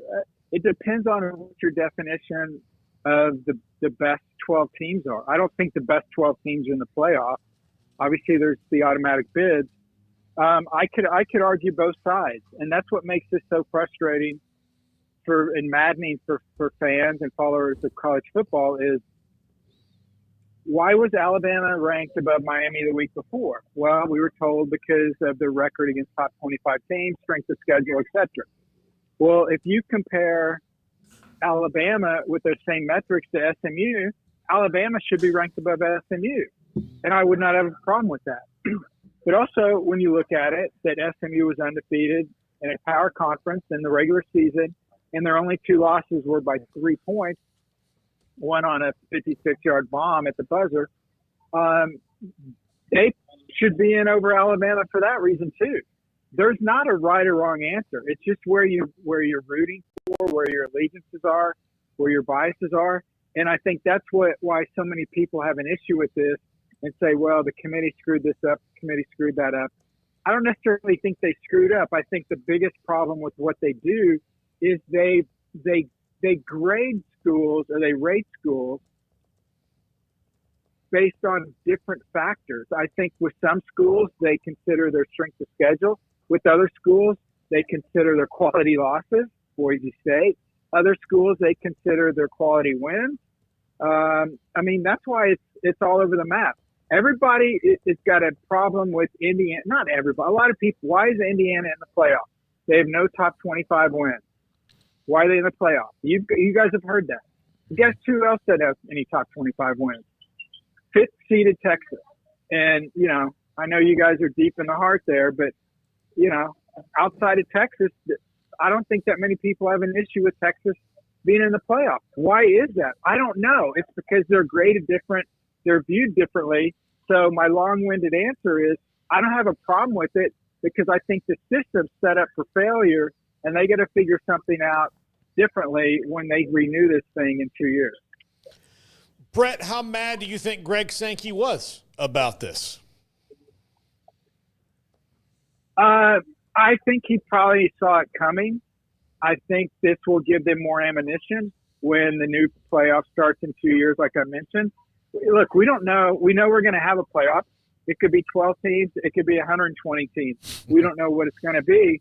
I would not be surprised, though, if this gives the SEC more ammunition to say, okay, you guys want us in your playoff. We want 4 automatic bids. And the Big Ten will do the same thing. So what are the other leagues going to say? Well, there's no way in hell we're going to do that. And then they'll say, okay, we'll take our ball and we'll go have our own playoff. And they would do that. I don't think it'll get to that. I think the other leagues will agree to that. Compromise for that will be, okay, let's go, instead of the SEC and Big Ten having 8 of the 12 teams, let's bump it up to 14. So now they have 8 of the 14. So it won't box out the non-SEC Big Ten conferences. Is Sankey mad? I'm sure he's mad, but I think he probably knew it was coming. How do you think Brett Yormark feels? Arizona State gets in. They even get the first-round bye. They need some help thanks to SMU and the Clemson outcome for that one. But just kind of feeling all year long, Brett, with this stunted schedule, not everybody playing everybody. BYU didn't get a lot of respect when they were riding pretty high. Just do you think the league, is there anything they can actually do to try to change perception outside of just winning games, or is there anything to change from Brett Yormark's position? It seems like people are not happy with the Big 12 overall. I don't know. I mean, I think it's random luck. I mean, you've got a 16-team conference. You can't play everybody. And believe me, you're supposed to, okay, going into the season, let's schedule these teams because they're going to be the best teams. Well, look, and you guys are guilty as much as I am. The preseason polls, we were 1,000% wrong. 1,000% wrong. So how is the conference going to say, we need to schedule these teams this year because these are going to be the better teams when, the so-called media experts, we can't figure it out either. Nobody knew Arizona State would be at this point. Nobody knew Utah would have the issues they had. Nobody knew that my alma mater would throw a goose egg in the win column in conference play. That's the beauty of college football. With the 16-team league, there's no way to guard against that. Is it a disaster? Is it bad? No, I don't think so. I mean, you ultimately got to win as many games as you can out of conference so that you have those talking points. But it was just kind of luck of the draw or unlucky luck of the draw for BYU that, they didn't have the quality wins in conference that would keep them afloat. But also I think, they also were very fortunate in a lot of their wins, and that probably hurt their resume more than anything. 13 of the AP's 25 preseason teams finished the year unranked. Now, that might have happened before, but, man, that's a huge number, and the Big 12 was as guilty as anybody with 5 of those teams, Utah, Oklahoma State, you mentioned them, K-State, Arizona, and Kansas being unranked. That didn't help them either, no matter what we may think or what we say or what opinions we may have about how it all ended up. That's stunning. 13 of the 25. You know what? Actually, that's about on average. Oh, is it really? Okay. Yeah, I have to find it. In fact, you've sent me a text. I love your AP poll preseason tweets. I think I send that one out every year. Basically, if you hate the preseason poll, don't worry, because basically between 11 and 14 of those schools will not be ranked at the end of the year. It is funny that a third of those are from the Big 12, but yeah, that happens all the time. We've had for the last 15 years, I think we've got a top 10 team finish the year unranked. That's going to happen again this year. I think it's 2 preseason top 10s aren't going to be ranked. So that's just kind of how it is. We think we know it. We don't. Obviously with the portal, that's obviously it's going to be more unpredictable, if you will. But yeah, I don't think it's a big change that there are a lot of teams that aren't unranked. It seems like it's a normal occurrence every year, which is why a lot of people are like, well, we need to wait 5 or 6 weeks to do the ranking. I disagree, because you guys are going to rank them. I'm going to rank them. Somebody's going to rank them. So, people want to see a number by that name in the early going. All right, you mentioned Oklahoma State. Your thoughts about all the drama Friday with Oklahoma State reports, Gundy, he was public about it, and then in the end, he's going to remain. He hired Todd Grantham. How bad was that Friday, in your opinion, the way it shook out, and then in the end that he survived at least this year? Yeah, I think it was very significant that the Board of Regents called a meeting to discuss his employment. He turned a lot of people that wear the orange and black. He turned them the wrong way when he ripped the fan base a few weeks ago. Certainly his comments, although I don't think they came across how he meant them, but the comments over the summer at media days about the drunk driving issues with Ollie Gordon, or the punishment related to that. I think basically there's some people on the Board of Regents that are not Mike Gundy fans, is the easiest way to put it. Well, when you throw together 18 consecutive winning seasons, you don't hear a lot from those people. But then you roll out a 3-9, you rip the fan base, you're basically non-competitive, you're a corpse in your final game, then those people are going to come out of the woodwork. It was obviously significant enough that I think if Gundy would not have agreed to the restructured contract, that he'd be out of a job. They would have tried to sue him. Everybody signs a contract. There's a million things in the fine print. They would have found something that he violated and said, this is why we're not paying your buyout. Obviously, he would have fought that. It would have got settled. But yeah, it was serious. But ultimately, he will return. The thing I've got a problem with, and this has, whether this is Oklahoma State or any college, the issue that I have is that Oklahoma State is saying, okay, we want you to take a pay cut, and that money will go to the NIL or go to the student athletes or other funds or whatever. I think that's horse crap, because if you're in any job, once you do a contract, you're owed that money. It's not your fault that suddenly your employer can't come up with other money. I thought that was, I didn't like that for my alma mater, and I thought it was, kind of a joke, to be very honest, because if, Oklahoma State needs to raise more money to give to the student athletes instead of asking their coaches, hey, can you give back some money? Is the president cutting her salary? Or the administrators cutting their salaries? We know the answer to that. So it was just a weird situation. And I cannot in the past 72 hours, I've gotten so much text messages. One was ruining ESPN's selection show by breaking the SMU news.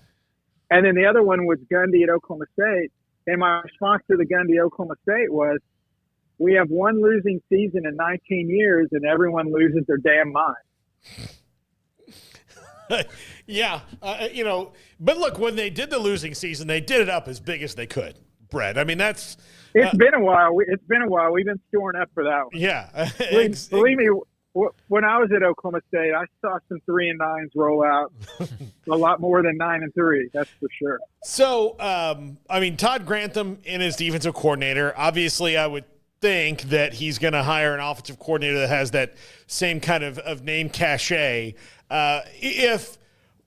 Can the people that don't like him let bygones be bygones if he says goes 7-5 next year?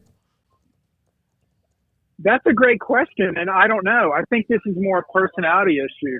I mean, you guys work with different people, interact with different people that you may or may not get along with. Do you at some point come to, where you say, okay, I can work with this person, or it's always going to be an issue? I don't know. That's a great question. I don't know. I don't think necessarily he's certainly not on the hot seat. He's going to be, in the College Football Hall of Fame as a coach when he retires. His name will be, up on the, up in Boone Pickens Stadium in the Ring of Honor. I would be shocked if, again, as long as there aren't any, he doesn't, blast napalm on the fan base or something like that.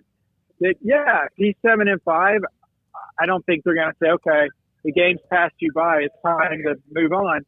I do think, though, if they roll out any more performances like they did against Colorado and some of those other games towards the end of the season, and look, the defense was decimated. I understand that. But, if the effort's there, certainly it would be a whole new roster with the portal and all that stuff. I think ultimately he will be there as long as he wants. But again, things change. It wasn't that long ago we were talking about how Oklahoma State docked him $1 million because he's wearing the T-shirt, and the players weren't happy and all those different things. So this isn't the first time he's kind of gone through this song and dance.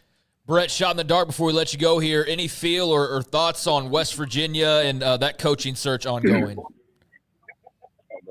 I know. I mean, I reported a few days ago. Obviously, Rich Rod's in the mix. Penn State's OC, Andy Kolecki, I think he's a legitimate candidate too. I'm not sure. I know they actually talked to Anthony Beck. I know he talked to West Virginia. I'm not sure. That'll be fascinating.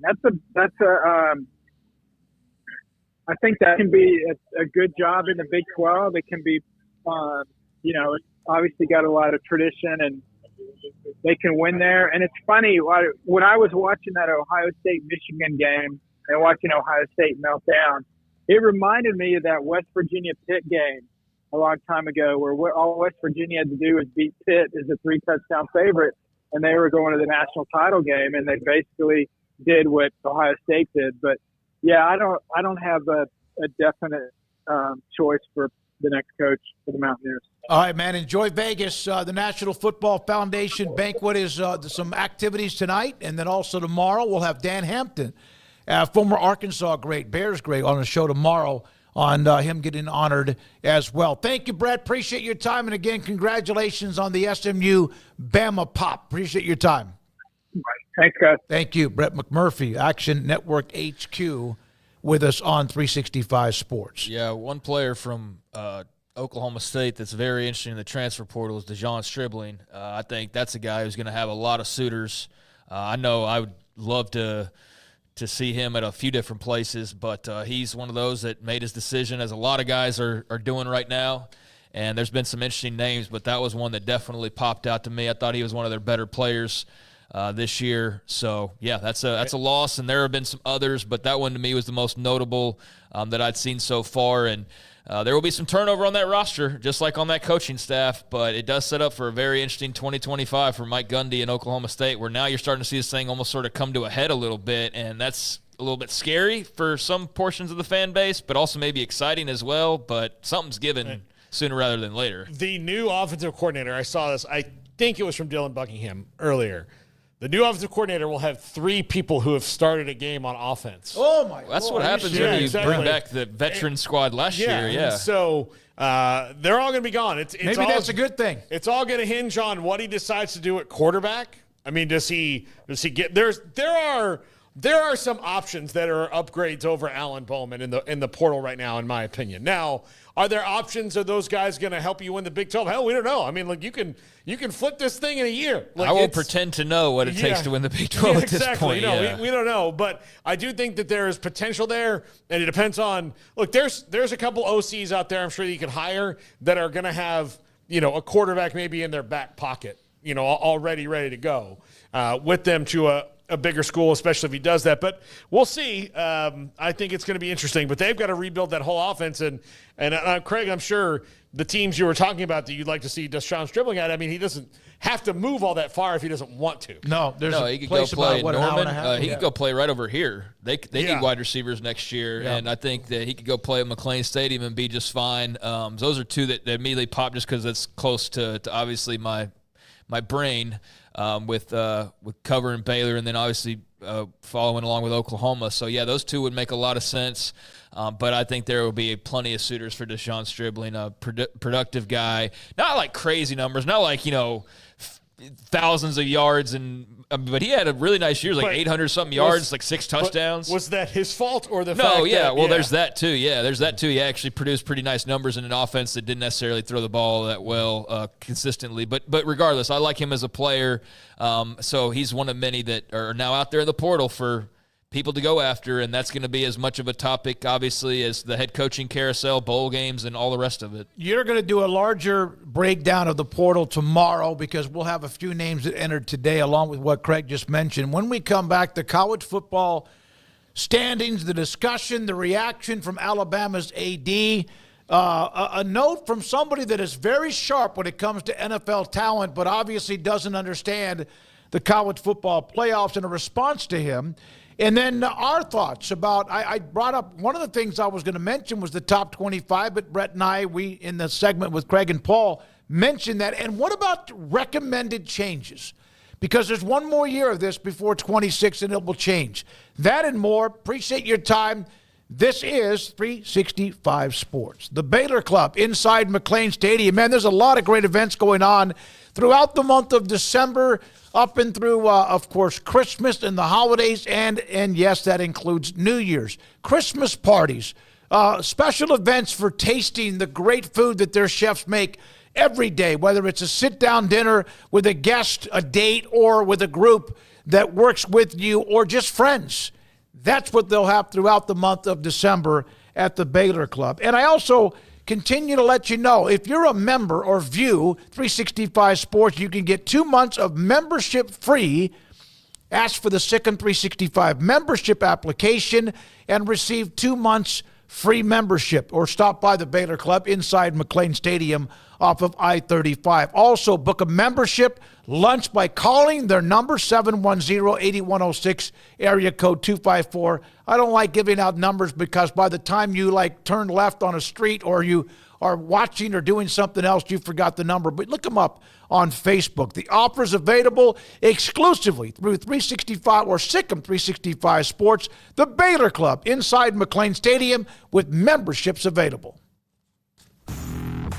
Hi, I'm Mark Stewart with Bird Colgan Ford. It's that time of year, it's football season. Bird Colgan Ford is a proud supporter of the best high school football right here in Central Texas.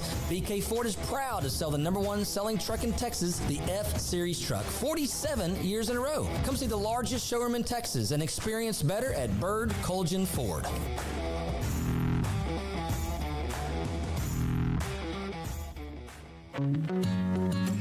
Established in 2007 and independently owned, Alliance Bank Central Texas is committed to helping families and businesses meet their financial goals. From their tellers to their board of directors, they know the importance of superior service and competitive products. Customers have confidence knowing that their financial needs are in good hands. It's your bank, Alliance Bank Central Texas, with 2 Waco locations, 4721 Bosque Boulevard and 191 Archway Drive on Highway 84, and at AllianceBankTexas.com. Member FDIC and equal housing lender. It's football and tailgate season. If you want product for the grill or smoker, charcoal, seasonings, marinades, sauces, Waco Custom Marketplace is your home to help prep, cook, and enjoy your food. Tailgate must-like brisket, tri-tip, fresh-made burgers, sausage, chicken wings, and if you want steaks, call in your order and pick them up. Bacon wrap fillets or any kind of ribeyes. USDA Select, Choice, and Prime that melt in your mouth. House-made sausage and jerky. Also, Waco Custom Marketplace, a one-stop shop for tailgating, barbecue, cook-offs, and family get-togethers, fundraisers with fair prices to you, the customer. A bakery with fresh baked bread and kolaches. There's cold beer, wine, and soft drinks. Serving Waco restaurants and families since 1940. A cut above the rest. Waco Custom Marketplace, open Monday through Saturday at 425 Lake Air Drive in Waco.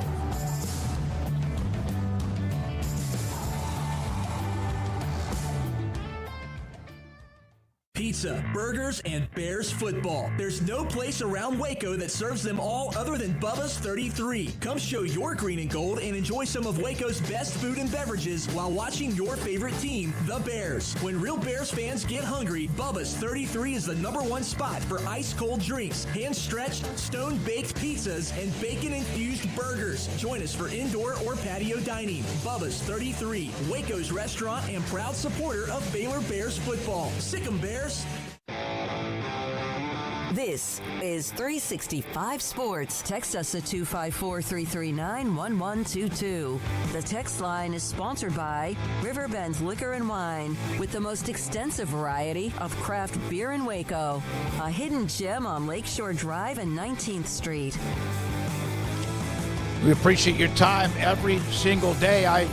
One of the days I was in Florida with my brothers, both Michael and Philip, playing around at golf. We were paired up with a guy from Boston, a former DEA agent. So I'm covered for the rest of my life. Plus, my brother's a former detective and sheriff's deputy. So we're playing golf, and he asked me about what I did, and we started talking. He's a huge sports fan. And then I showed him what we have, the studio, the graphics, and he was blown away. So I don't know if he's watching today, but it was great to kind of spread the word of 365 Sports. We appreciate you every day that you're here. Now, after the top 12 the playoffs, it was revealed, right? The bracket. I really thought it was interesting how ADs and commissioners and coaches were all like politicking leading up to the last weekend. That's fine, fighting for your turf. But here's Greg Byrne. And the part about this statement from Greg Byrne, it's not so much fighting for his school, Alabama. It's what he was actually bringing up, which to me had nothing to do with where Alabama was. And I saw this quite a bit the last 2 or 3 days. Disappointed with the outcome. We had an extremely challenging schedule. Recognized there were 2 games in particular that we did not perform well. Yeah, they're called losses. There are 3 of them. We have said that we would need to see how strength of schedule would be evaluated by the college football playoff. With this outcome, we will need to assess how many Power 4 non-conference games make sense in the future to put us in the best position. Stop. That wasn't why Alabama didn't make the college football playoff. You lost 3 conference games. You also, because of who you are, get the benefit of the doubt because of what you've done over the years. And yeah, you beat the hell out of Wisconsin at the time. No one knew they were going to end up not even making it to a bowl game. Your non-conference schedule had nothing to do with you missing the college football playoff. I don't understand that. I've seen that. Well, we don't need to play these games. Okay, then don't. Go ahead and play Mercer 4 times. Whatever you're going to do. And I love Alabama football. I mean, as a college football fan. I think this would have been better positioned as an argument of this is why we in the SEC shouldn't go to 9 games. I saw that. I saw a little bit of that. Yeah. That's a better argument than this because that is more reasonable than it's because we scheduled tough games. Now, I mean, Alabama scheduled tough games in the past in the non-conference. They've done it a lot. This year was not that year, though. It was Mercer and USF and ULM and Wisconsin, who was 5-7. That was their moderately tough one, but nobody again, this is not Barry Alvarez, Ron Dane, Wisconsin this year. So you are what the record says you are, and your opponents are what they say they are. And if you were anybody else other than Alabama and had losses to 2 6-6 teams, the second of which was an absolute ass whipping in Norman, then you wouldn't even be able to make statements like this. So sometimes discretion is the better part of valor, and you say, well, next year we just shouldn't lose to 2 6-6 teams. You know, that's the bottom line here. Yeah, I mean, I'm getting used to seeing a lot of people complaining about the various stories that are out there, the seedings, the lack of this metric being considered versus that metric being considered. And, I mean, all of this is swirling out there. We've seen it all. Lane Kiffin's been a very vocal guy over the last couple of weeks. But this here made absolutely no sense to me. Mm-hmm. Like, it made no sense. And I saw a couple of Alabama fans in the replies, and like you have great respect for Alabama, but they were like, well, you don't get it, to anybody who was saying that it didn't make any sense, that his argument was very weak and was like meant for a different time period and a different discussion entirely. Like Paul is saying, like, there's a way to complain that made sense, but this wasn't the way to complain because it had nothing to do with what you're talking about, actually. Since, you didn't lose non-conference games to begin with. And so I saw these couple of Alabama fans circling around to people and telling them, well, you just don't get it. What he's trying to say is like, no, I still don't get it. I still don't understand the timing of this particular comment and why that had any bearing on what unfolded this weekend. So, yeah, I guess don't schedule the road trip to Wisconsin. I give you credit for scheduling that game. It didn't turn out to be much of a game because, again, Wisconsin's not very good, but yeah, I think you deserve credit for that. So I guess what I did come to understand was that they deserve credit for merely scheduling tough, and that should overcome actually losing on the field. That's the argument he's making, right? That by scheduling tough games, not winning them, but just scheduling them, and I guess winning them too, like that trumps losing but games. But they didn't schedule the games they lost. They were given that schedule. That's right. Exactly. No, what I'm saying, though, is that the only way I can understand his point is that in his head somehow he thinks that them going out and scheduling tough should overcome the losses on their schedule or should give them a bonus point in the overall comparisons versus the losses. Yes, on top of the fact that they get that anyway because they're Alabama. And they already play one less conference game. Yes. So they're already playing one less conference game. And granted, you're using one of those 4 when a lot of others have 3, not everybody else, but you're using that to go to play Wisconsin on the road. Like, you deserve credit for that. But I'm guessing in his head he thinks that somehow should be factored in and offset the 3 losses in conference play. Again, his point doesn't really make that much sense. No, by bringing up the non-conference schedule had no bearing on why Alabama missed the playoff. And really, it's almost like he got his lines crossed and started talking about a different talking point that they've already kind of had out there because you've seen the conversation in the offseason in particular about non-conference scheduling. We've talked about the potential Big Ten and SEC non-con, right, scheduling agreements and how they could box out other conferences in the future. So non-conference has been a talking point for a while, but I almost feel like he got his lines crossed and he thought he was a part of a different conversation because, I felt what he put forth for this particular argument didn't really make a lot of sense. And I tried to understand the Bama fans who rolled back around in the replies to a lot of people going, well, you just don't get it. You don't understand his point. You're right. I don't because I think it was completely misplaced, and I think that we are going to see teams making changes to their schedules as a result of the CFP. But Okay. I don't know why scheduling Wisconsin had anything to do with it because it was losing to Vanderbilt, it was losing to Tennessee, and then it was getting your butts kicked by Oklahoma. That's what left you, and not just that, but then what unfolded with Clemson beating SMU. Like, it was a variety of factors. It had nothing to do with your non-conference schedule. Had they beaten Wisconsin the way they did and Wisconsin had finished in the top 15 or 20, would it have made a difference? Say that again. If they beat the hell out of Wisconsin, Wisconsin ended up 5-7. Had Wisconsin ended up 8-4, 9-3, like a Wisconsin program normally does, made it to a bowl game, would that have made any difference in the college football selection 12? And it probably should have if they were good. If they were good. If they were good, but they weren't. And maybe they push out SMU if that were the case. But here's the thing. You can't, also part of that, where I get confused is, well, we scheduled Wisconsin. It's not our fault they sucked. Yeah, it's not anybody's fault that the teams you schedule suck, but they did. Yeah, and you can't, listen, Alabama, and we've gone through there's a lot of programs that are not afraid, and they will always and continue to play. Byrne's not going to stop scheduling really good non-conference game, neutral, home, away, whatever, like they've had with Texas 2 years ago, or Texas with Michigan, or Oklahoma and whoever else. It's going to happen. You have to with a program like that. Your fan base demands it. The other part of this is the fact that you cannot, because you lose games, you already are getting somewhat of a benefit. Yeah. Because of who you are, what you've done, and also in the conference you're in. But I don't understand. Well, I saw this too. well, we're not going to play 9 conference games ever now. Why not? You're the badass teams in the SEC. I don't understand why you would say, well, we're not going to play another game. It had nothing to do with your it's just weird that you're as powerful as you are, as great as you are, and yet you want to, well, we're not going to play 9 conference games.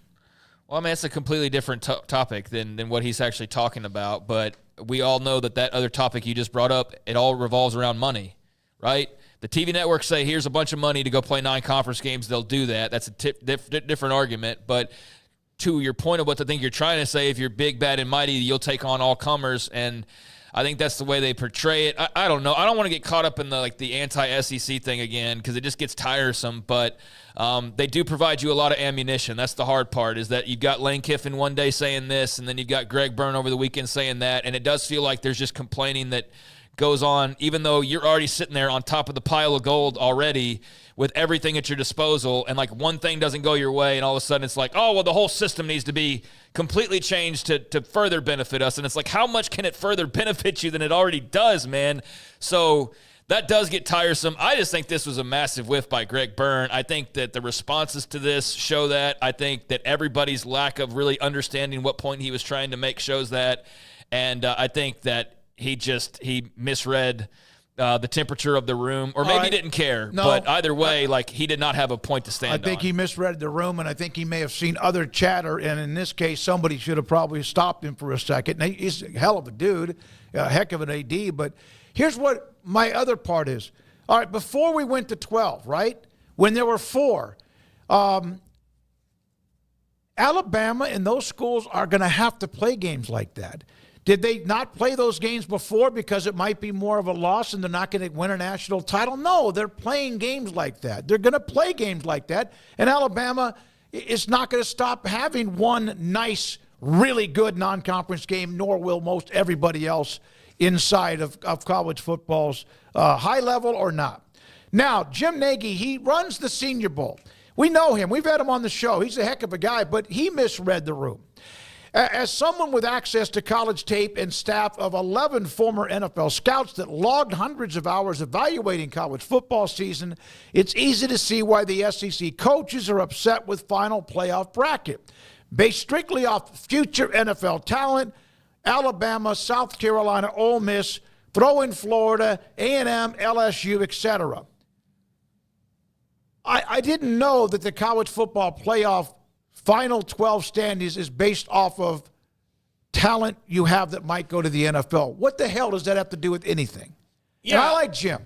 It's like why the preseason polls and maybe initially are based off of recruiting rankings. No, that has nothing to do with it. Otherwise, there's going to be schools that never have a chance to be a part of the playoff if you send a lot of players to the NFL. Michigan's going to send another handful, right? Yeah. Who are they this year? Yeah, they're 6-6 team, or 7-5. I'm sorry, 7-5. I forgot about that. So that last one. But Mark Schipper, who've had on the show a couple times. So Mark Schipper's been on the show. Here's his response to Jim's tweet, and I think Jim was trying to maybe give his opinion on it, and I like the guy a lot, but it just didn't make sense. Don't play games. Seed the playoffs based on projected NFL talent. Backup seeding. Hypothetical win-loss matchups.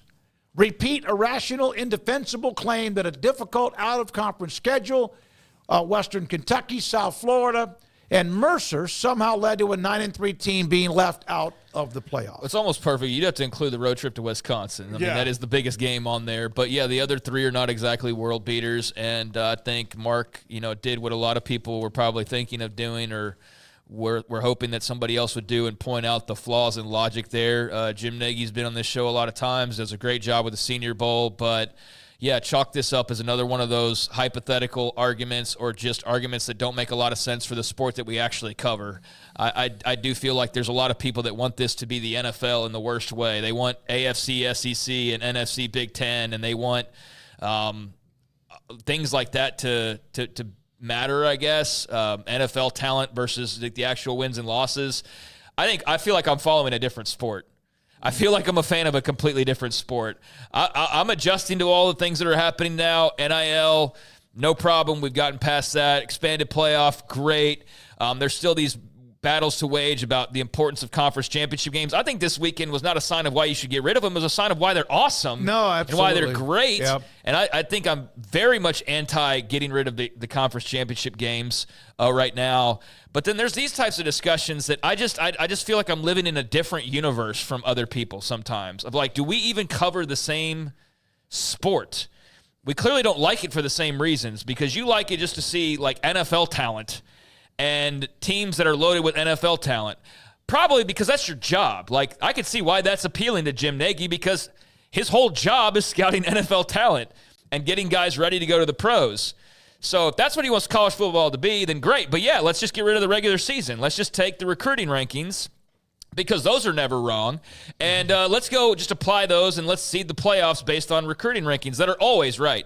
I don't know, man. There's a lot of weird arguments being put forth because people, I guess, just don't know how to accept that, like, Arizona State's in the playoff and it's not South Carolina or something. I don't know, but there's a lot of bad arguments being made, and I just feel like I'm watching a different sport from other people, or I grew up watching a different sport from other people, and I clearly want to watch a different sport in the future than a lot of other people. Because of the run that Alabama was on with Nick Saban, and also others in the SEC who had their runs too, right before it expanded to 4 teams in 2014 and then to 12 teams this year, it was kind of like everyone forgot there was 100 years of college football. Now, I'm not trying to say 1929 Minnesota would beat 1990 or 2001 Miami. I get that. But what's happened here is that people have just like forgot that as many national titles as a lot of the teams in the SEC have won, there have been 100 years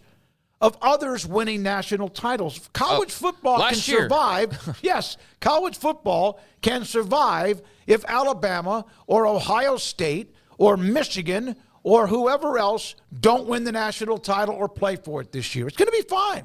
Yeah, it's going to be fine. Sport's not going to crumble, and it very well could be like 4 teams from the SEC. I need to look at the bracket again. Is that even possible? Or like 3 out of the Final 4 could be whatever. Like Georgia, Texas, Tennessee, and Texas could all be 3 of the 4. Yeah, so like that's entirely possible. Thank you. So yeah, Texas could do it. Tennessee. So yeah, they couldn't do the SM. Well, 2 out of 4 could be the SEC.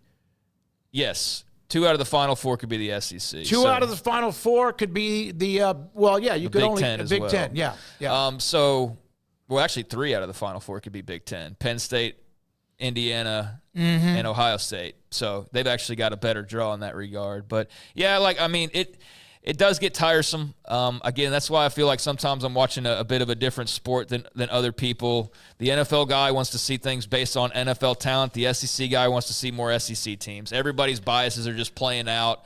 And to be unbiased is to be in the chair that I'm sitting in as much as possible. I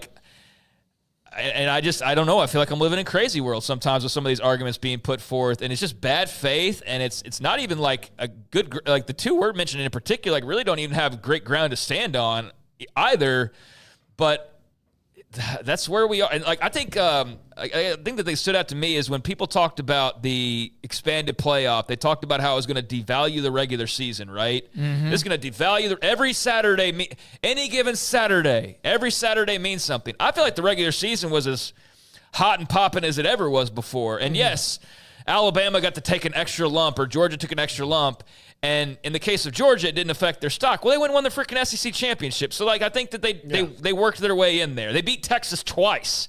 In Austin one of those times. On neutral site the other. They didn't even play them in Athens. They beat them twice. So, I think they deserve the benefit of the doubt. But all this hand-wringing over the expanded playoff devaluing the regular season, the only way it's devaluing the regular season is by the people who don't respect the regular season results. Yeah. That's the value in the regular season is you don't respect the regular season results. Not that there's more teams getting in. Only when those results are not what you want to see. Well, so you don't respect them. Yeah. To my point. So so that's the devaluing of the regular season. If anything, is all of a sudden, no, that doesn't matter as much. I think we saw a little bit of that in terms of like when there was the arguments maybe a couple of weeks ago, and everybody was kind of twisted up in the same big ball of like what's going to happen here. And I did the logically of like, I don't know, let's see these games played out and let's see what happens. And look, it cleared itself up. But Yeah, I can understand why you feel like a couple of weeks ago a 2-loss team is, oh, well, this never would have happened before. But you look up now, I think it's a pretty solid field, and there's definitely room to complain about who got in or who didn't or where teams were seated. But there always was. Yeah, there always was, even with 4, even with 2. There was constant complaints with the BCS, which had no biases built in for the most part. Which is why they developed the BCS, because of teams splitting the national title. So I think that if you want to talk about devaluing the regular season, it's not 12 teams, it's not even 16 teams, it's not taking more losses, it's not respecting the wins and losses of any other team because they don't play under a conference banner. That's what can devalue the regular season. That's what I think you're seeing under attack right now as much as anything else. Yeah, all right. But look, I'll make it simple. The SEC people want you to believe that SEC losses in conference don't count. Like, that's what they want. Like, those don't count as losses. Well, because they were so tough. Yeah, because it's like our conference is so tough. When we lose, it doesn't count. So the only time it should matter is if we lose a non-conference game, and that shouldn't count as much either because we really try to schedule hard games like Wisconsin.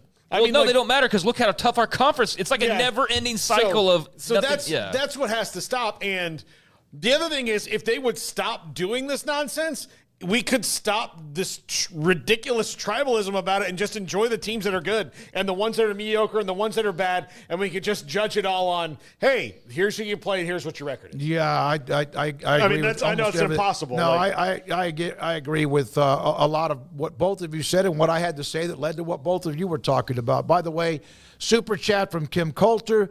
Boise clearly has a cakewalk to the national championship game. Thank you, Kim. They would love that. Also, I mean, I don't agree with them getting the seeding they got, personally. I do think that their schedule is a little bit lacking. I think that the Oregon loss propping them up the way that it did is a bit ridiculous, but that's a whole nother conversation. Well, I'm happy for Boise. I'm obviously happy for Ashton Genty. I will be thrilled if he wins the Heisman on Saturday night. If Travis Hunter wins it, good for him too. That won't bother me at all. Either one of those guys I think will be a great Heisman Trophy winner. But I do find it strange that Boise didn't get picked apart a little bit more, right?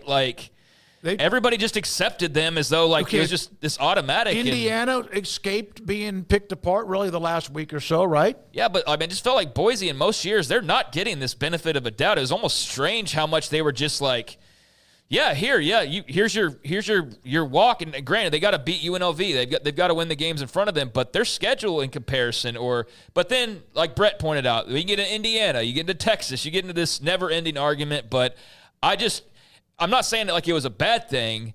I just was kind of shocked by how simple it was for Boise because most years it would not be that simple. No, it wouldn't be. By the way, retired stockbrokers, super chat, go Dragon go. We need to come up with some T-shirts for that. And then also there was one, Mike. Alabama got smoked by Oklahoma like Hangman Adam Page did to Swerve Strickland's house, an AEW reference. What a reference. My God. If I could super chat you the other direction, I would do that. What's his name? That's Mike Gaines. Mike Gaines. Mike's come up with a couple of pretty good ones, and there's a couple that we just nuked pretty quickly. And there's nobody that there's no more heated battle than Swerve and Hangman Page, that's for sure. So, nice shout out there. There is a little bit of when it comes to the college football playoff of some of this, ew. There is that. There is that. And I used this yesterday talking to my oldest brother on the way back across Florida, is that if it was always supposed to be the biggest fan base or the most popular teams or whatever, or the longest and best traditions, then the Cowboys would have been in the playoffs or the Super Bowl, better than none since 1995. Or the Giants, who've won a couple of Super Bowls with Eli Manning, but they would be in it much more. The Yankees would win it every year, which they used to, right? It's not like that. You have to earn it. And I hope to God that the non-conference schedules don't change. I love those early September non-conference games. To me, that's what kind of gets me going at the start of the college football season. But, okay, one other note. John Wilner put this out there. The committee's treatment of BYU should be concerning to the Big 12. He's not saying BYU was screwed or FSU'd or whatever, but sparked discussion of possible changes to the conference scheduling strategy.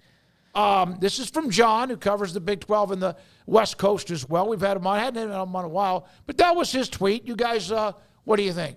I mean, it's from a few days ago, so I don't know It was from December 6th. Yeah, on so Friday. Yeah, 3 days ago. Friday, yeah. So it was before the conference championship games were even played, and before we even knew how the Big 12 would get treated. They obviously got the first round bye there with Arizona State winning, and I think this was more in reference to like the way BYU was sort of perceived throughout the playoff stages when they were unbeaten, and even when they took their first loss, they just weren't really a team that seemed to get much respect. And then by the time they started to get respect, and they had the couple losses like right after that. So they didn't get in the playoff because they lost 2 games. Like, that's why they didn't get into the playoff. But I understand there's a sentiment about sort of the lack of respect they were receiving when it was really a hot and heavy percentage chance they could get in. And I do think he speaks to something that I've seen other Big 12 fans mention, which is tweaking the schedule. And we've even seen Big 12 officials talk about going back to the table and revisiting kind of how they strategize the schedule to the point of like, hey, do we get rid of do we add another non-conference game? Do we play 8 or, do we do something along those lines to better our chances that we have more teams that are bowl eligible, more teams that have another probably win on their schedule? Like anything like that I think is up for debate, but I also think Brett McMurphy kind of said it as well. My whole thing with the Big 12 the entire time has been you just got to go out and beat who's in front of you. Like, winning is the only perception changer for you. You're not going to magically stumble upon a bunch of money that's not PE money that doesn't have strings attached to it. Like, the only thing you can do to change your perception is to go out and win games. So Arizona State doesn't need to get clobbered in their first game in the playoff and then say, see? They need to go, win the second round game and then get into the semifinals. Like, that's what the league needs more than anything else. They don't need handouts. They need to go and prove it and force people to hand them opportunities or grab opportunities and run with them.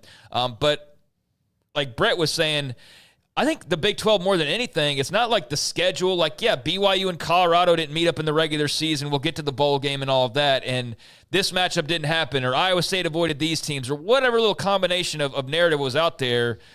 I think it was just dumb bad luck as much as anything else. Like, it was just dumb bad luck. Had you seeded, like he said, the preseason rankings, well, Oklahoma State would have been seeded like a top team. Kansas would have been seeded like a top team. Utah would have been seeded like a top team. You could have all 3 of those teams in your schedule been like, damn, man, we got a murderer's row. And then you actually play the season out, and you have one of the easiest schedules in the league because they all turned out to not be very good. So it is interesting to me that BYU's win at SMU just evaporated. That was not counted. And that's where the BYU argument is that they just didn't ever appear to get much respect, and certainly not to the level of others with similar resumes or even resumes that weren't as good, and especially towards the tail end. But the BYU story is ultimately, well, don't lose those 2 games at the end, and you wouldn't have anything to complain about. But if you want to argue, well, our 2 losses are looked at differently than other people's 2 losses, there's a little bit of an argument, but also one of those was Kansas, who didn't even make a bowl game. Yeah. So it's like, I see where it's coming from, but it's also, what week are we talking about you having that argument? Because it's a stronger argument some days and not as strong other days. Tom Rucker, Boise State, seriously? No way they should have received a bye. Penn State or SMU will defeat them. Here's the thing, though, Tom. Based on the rules, they received a bye. Based on the rules, they'd received a bye as among the highest 4-rated conference champions, because Clemson and the ACC, they kind of started splattering themselves a little bit. And what a win for Dabo Swinney. Paul, I know that wasn't a very fun day for you. I want to get into the top 25 for a second. I'll tell you this. What he's doing is right. You don't need the transfer portal. It's not even. Here's the thing. Not even that. Actually, I think that's good news for everybody who was worried he might go, oh, man, if we lose 3 or 4 games, I might have to actually do this. Now he's going to be like, see, I was right. I was right. I mean, they won the ACC. They're in the playoff. Exactly. So he is. So you don't have to worry about him coming for your transfers yet. But what it is doing to me is, look, there was already a game this year where Florida and Texas played each other. And more disdain for 2 groups of people in the same building I could not have. And this is only slightly less than that. So you've had a hell of a football season. Been awful. And I am so annoyed by Dabo Swinney and his nature. And I like Sark. Yeah. I like him. Yep. So I got to tell you, I kind of want Texas to win this game, and that's the first time and maybe the last time I will ever say that in my life. Paxton and Jenkins and Sandra Green, among others, that you might have a new fan. UT parking, etc. And look, by the here's way, the other thing. Here's the other way I'm justifying it in my mind. Weisner. You've made your point. Weisner, yes. I can say, like, you know, I'm rooting for that kid because we've won him for a while. So, yeah, he didn't get much against that Georgia defense, did he? Nope, he did not. He got that run game had no chance. I don't know. I don't have the per drive charts in front of me. Not to get off of what we're talking about, because I want to get one thing about the top 25. How many times did Texas go into Georgia territory? It seemed like if they had 11 drives, 8 of them entered Georgia territory. And they just couldn't punch it in until they fell behind, and all of a sudden they hit the big pass to Moore, who took it about 45 or 50 yards after he caught the slant pass. I brought this up to Brett McMurphy. Did you guys realize with what he said? I didn't. There were 13 of the top 25 teams that ended up unranked. Top 10 teams that ended up unranked: Michigan, Florida State, and I think USC was a preseason top 10 team too. Didn't he also say that's pretty much the average? Yeah, no, that was my question or my point to get to a discussion. I didn't realize it was that much topsy-turvy. I know that there's some years more than others, but here are the teams that were unranked that ended up ranked. Boise, and they've been in and out over the years. Indiana, Arizona State, SMU, South Carolina, BYU, Colorado, Iowa State, Army, Illinois, Syracuse, UNLV, and Memphis. So of the 12 teams you just mentioned, 2 of those were from the 2 big leagues. Indiana. And South Carolina. South Carolina. Illinois. Oh, so Big 3. Ten. And then there was a handful of those teams from the ACC, Syracuse. My point being that and the Big 12 had 3 or 4. Certain logos probably get more of a preseason benefit of the doubt, because that's when Jim Nagy and those guys are doing recruiting rankings to justify why you're top 10 to start the year. 9 teams in the top 25 were from the SEC. Say that again? 9.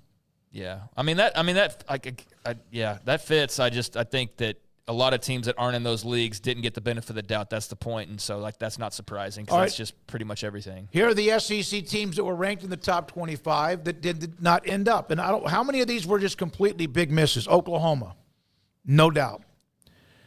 A&M, they were in and out. Yeah, they have, losses. If they didn't have that loss in there to Auburn, they'd, 1, be in, and 2, they would have the same record as South Carolina, same kind of thing as South Carolina would have. Hey, we lost some games, but they were all good teams. But only 3 teams that were ranked that ended up unranked: Oklahoma, A&M, who was very much a part of it, and then LSU, who you couldn't trust from one week to the other. So it wasn't like they had 5 or 6 teams out of the 9 that ended up not being ranked at the end of the year. Phil Bennett will be next. We have much more to get to, including looking at some other college football stories and also diving into Arizona State and their win against Iowa State in the Big 12 championship. Paul's going to have a pretty deep run into the transfer portal. There were some notes about that today, which we can touch on a little bit after we talk with Phil Bennett. This is 365 Sports. TexasBeefHouse.com. I sent a text to Samantha Duvall, an email to Samantha Duvall, and how about the response that I got? Because MC Gusto, our famous UCF fan, had told me that he had given the business TexasBeefHouse.com the wrong email address, and so he was trying to get in touch with them. I sent her that, I think, very late last night or this morning, and she responded to him immediately. And so we cleared that up so we could use his gift card for winning the various weekly college football pick'em. Texas Beef House, they just wrapped up another auction over the weekend. They'll have more to come. I'll keep you up to date on that with what the Duvall family does with Angus cattle, Wagyu beef, an amazing, high-quality, incredible product for you to buy at what you want to pay for it rather than what is a sticker at a store for whatever amount of money per pound. Where's the best beef in Texas? Your house when you order from TexasBeefHouse.com through their online auctions or live auctions which is also being run by Bid on Beef. So the days of being able to go online and directly ordering from Texas Beef House, now you do it through live auctions. And they had 3 1 month this past fall, just had one this past weekend, and more to come at TexasBeefHouse.com. Get ready, Baylor fans. The ultimate game weekend experience awaits you at the Baylor Club. Kick off your weekend with our Friday Night Live pep rally. With live entertainment and special appearances from the Baylor Spirit Squad, it's the perfect way to start your game weekend with a roar. On Saturdays, don't miss our Knox Hall tailgate. Enjoy delicious food, ice-cold drinks, and great company as you gear up for the big game. And after the weekend's excitement, wrap it all up with our famous Bear brunches on Sundays. Don't wait. Make your game weekends legendary with a Baylor Club membership today. There are 26 letters in the alphabet, over 600,000 words in the dictionary, and just 3 of them said together can change everything. Let's order pizza. Those 3 words lead to dough made from scratch and 3 fresh signature cheeses that blanket golden crust in a heavenly melt on Marco's Pizza that'll blow your mind. So visit Marcos.com to order and stop by Marco's Pizza in Belmead, China Spring, Woodway, and in Robinson. Marco's. Pizza lovers get it. With so many companies and policies out there, it gets so confusing shopping for insurance, and I never know if I'm getting the policy that's right for me. Luckily, I met the team at the Niche Group Insurance Agency. With the Niche Group, you can go to one company and get access to coverage options from many insurance carriers, and you get to speak to a real person about your specific coverage needs. With the Niche Group, I know I'm getting the right coverage at the right price. If you need insurance, talk to the experts at the Niche Group at 1-800-258-8302. This is 365 Sports. The Sikkim 365 app is brought to you by Allen Samuels Dodge Chrysler Jeep Ram Fiat. Come by, let's be friends. Longtime college football coach Phil Bennett, Mondays at 5. We have discussed even before the season. And now, Phil, we know who the 12 teams are, the automatic buys, and then who plays at home in the first round. Thank you for your time. I'd like to start with Arizona State. You coached there for a little bit, and what they did, they beat the living hell out of Iowa State, who's a pretty good football team with Matt Campbell. I mean, they are red hot. Your thoughts about the Sun Devils? I think you summed it up really well. You know, in all of their game, of course, I know the head coach, but the defensive coordinator, Brian Ward, has been somewhat of I've been a mentor to him through his career. Thought he was a great coach going in there. I really think what they have done defensively has been phenomenal. And I think Marcus Herrero, the offensive coordinator, was a key hire.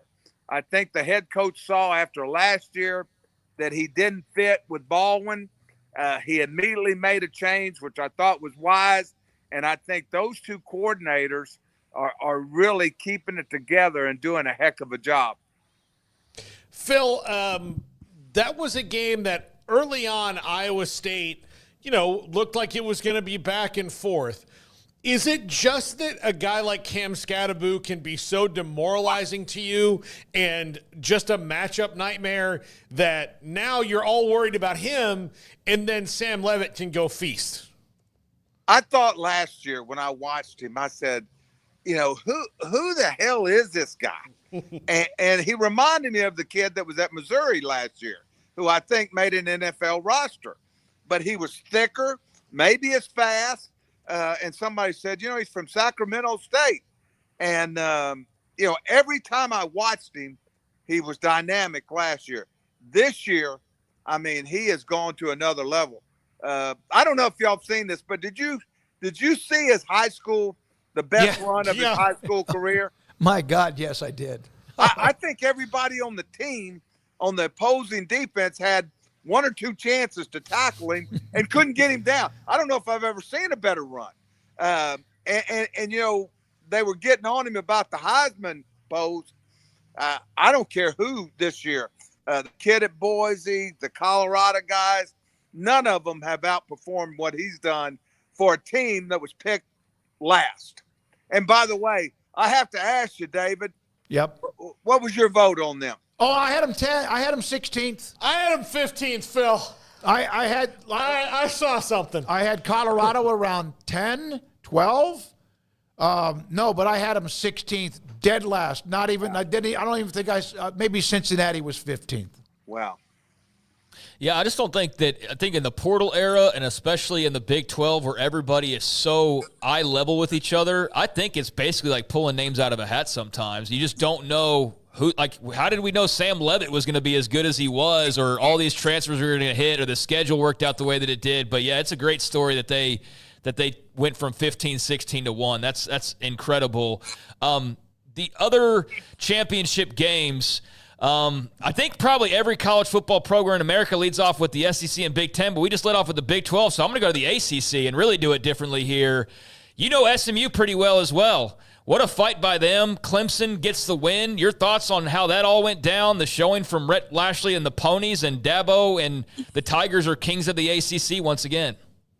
I thought without question, Craig, that SMU deserved to be in the 12 for a season. It's a season of work. I mentioned to a friend of mine today that Alabama's AD, who's a nice guy, I know him, Greg Byrne, but he said, we're going to look at our non-conference schedule. Their non-conference schedule is nothing, a 5-7 Wisconsin, USF, Mercer, and nobody. It wasn't the issue. Their issue was losing to 500 Oklahoma, 500 Vanderbilt. SMU beat their arch rival TCU, which is a Big 12 team. They went on the road. They won at Duke, who had a nice year. I just felt like they were a team, even with a loss. And with that said, I felt like in the loss, even in the first half, they had played so poorly. I mean, they had one guy that busted 3 coverages, and that would happen 1 in 10 years. And I thought, you know what? I said, they're going to come back. And they did. And they did because if they played, I think if they played Clemson 5 times, they would beat them 4. I thought that I think they're a big-time program right now. So, Phil, nobody's always had. I mean, when there was 2 teams that would split a national title, which led to the BCS, which led to the computer system, although it still had human instincts in it because of the polls. And then there were 4. Now there's 12. So someone's always going to be mad. Like Florida State, I think, had every right to just be absolutely furious for what happened to them. What are your thoughts about extending this to more, even though it's going to be 12 for the next couple of years? What are the good pros and cons with that? If you're not going to do it the way Division FCS does it, I mean, with picking the champions and and playing it like they've done it forever with the champions, and you have a couple of at large, I would say no. Don't water it down any more than it is. I think that you look at all the teams, and like we said, Arizona State, or can they win the national championship? Who knows? But it's sort of like the NCAA basketball tournament. You get hot at the right time, and you just don't know. People say, well, Oregon's going to win it. Let me tell you something. If you watch the Oregon and Penn State game, if Penn State doesn't turn the ball over, they're going to win that game. And I don't think, I said it a year ago, I don't think Oregon can win a national championship playing the defense that they play right now. Penn State had 550 yards, would have had more. Only thing they did, they had 2 turnovers. They rushed for almost 300 yards.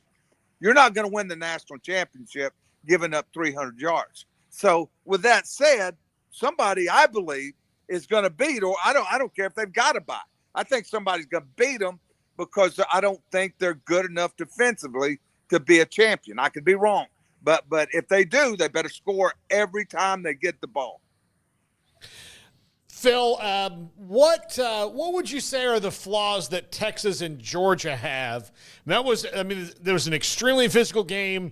Doesn't look like we're going to have Carson Beck. We'll see, how Gunnar Stockton rebounds from that hit he took at the end of the game. But Quinn Ewers has not been spectacular, but their defense is just absolutely suffocating and unbelievable. But as they both move forward in this playoff, how do you see, especially after the way that game played out? I think Texas is the favorite of the whole thing. And I'm going to tell you why. I agree with you 100%. I think Ewing has been at the best just okay. And I think that in that game, I could relate with Sarkisian. There were some plays that I'm telling you that they were literally tackling their defensive ends and no call. The penalty that Texas got, a huge interception, could have turned the whole game around. They called them offsides, and there was no offsides. I mean, they kept showing it, looking for it. I think that playing A&M and then the next week playing Georgia was a disadvantage for Texas, because I don't care who you are.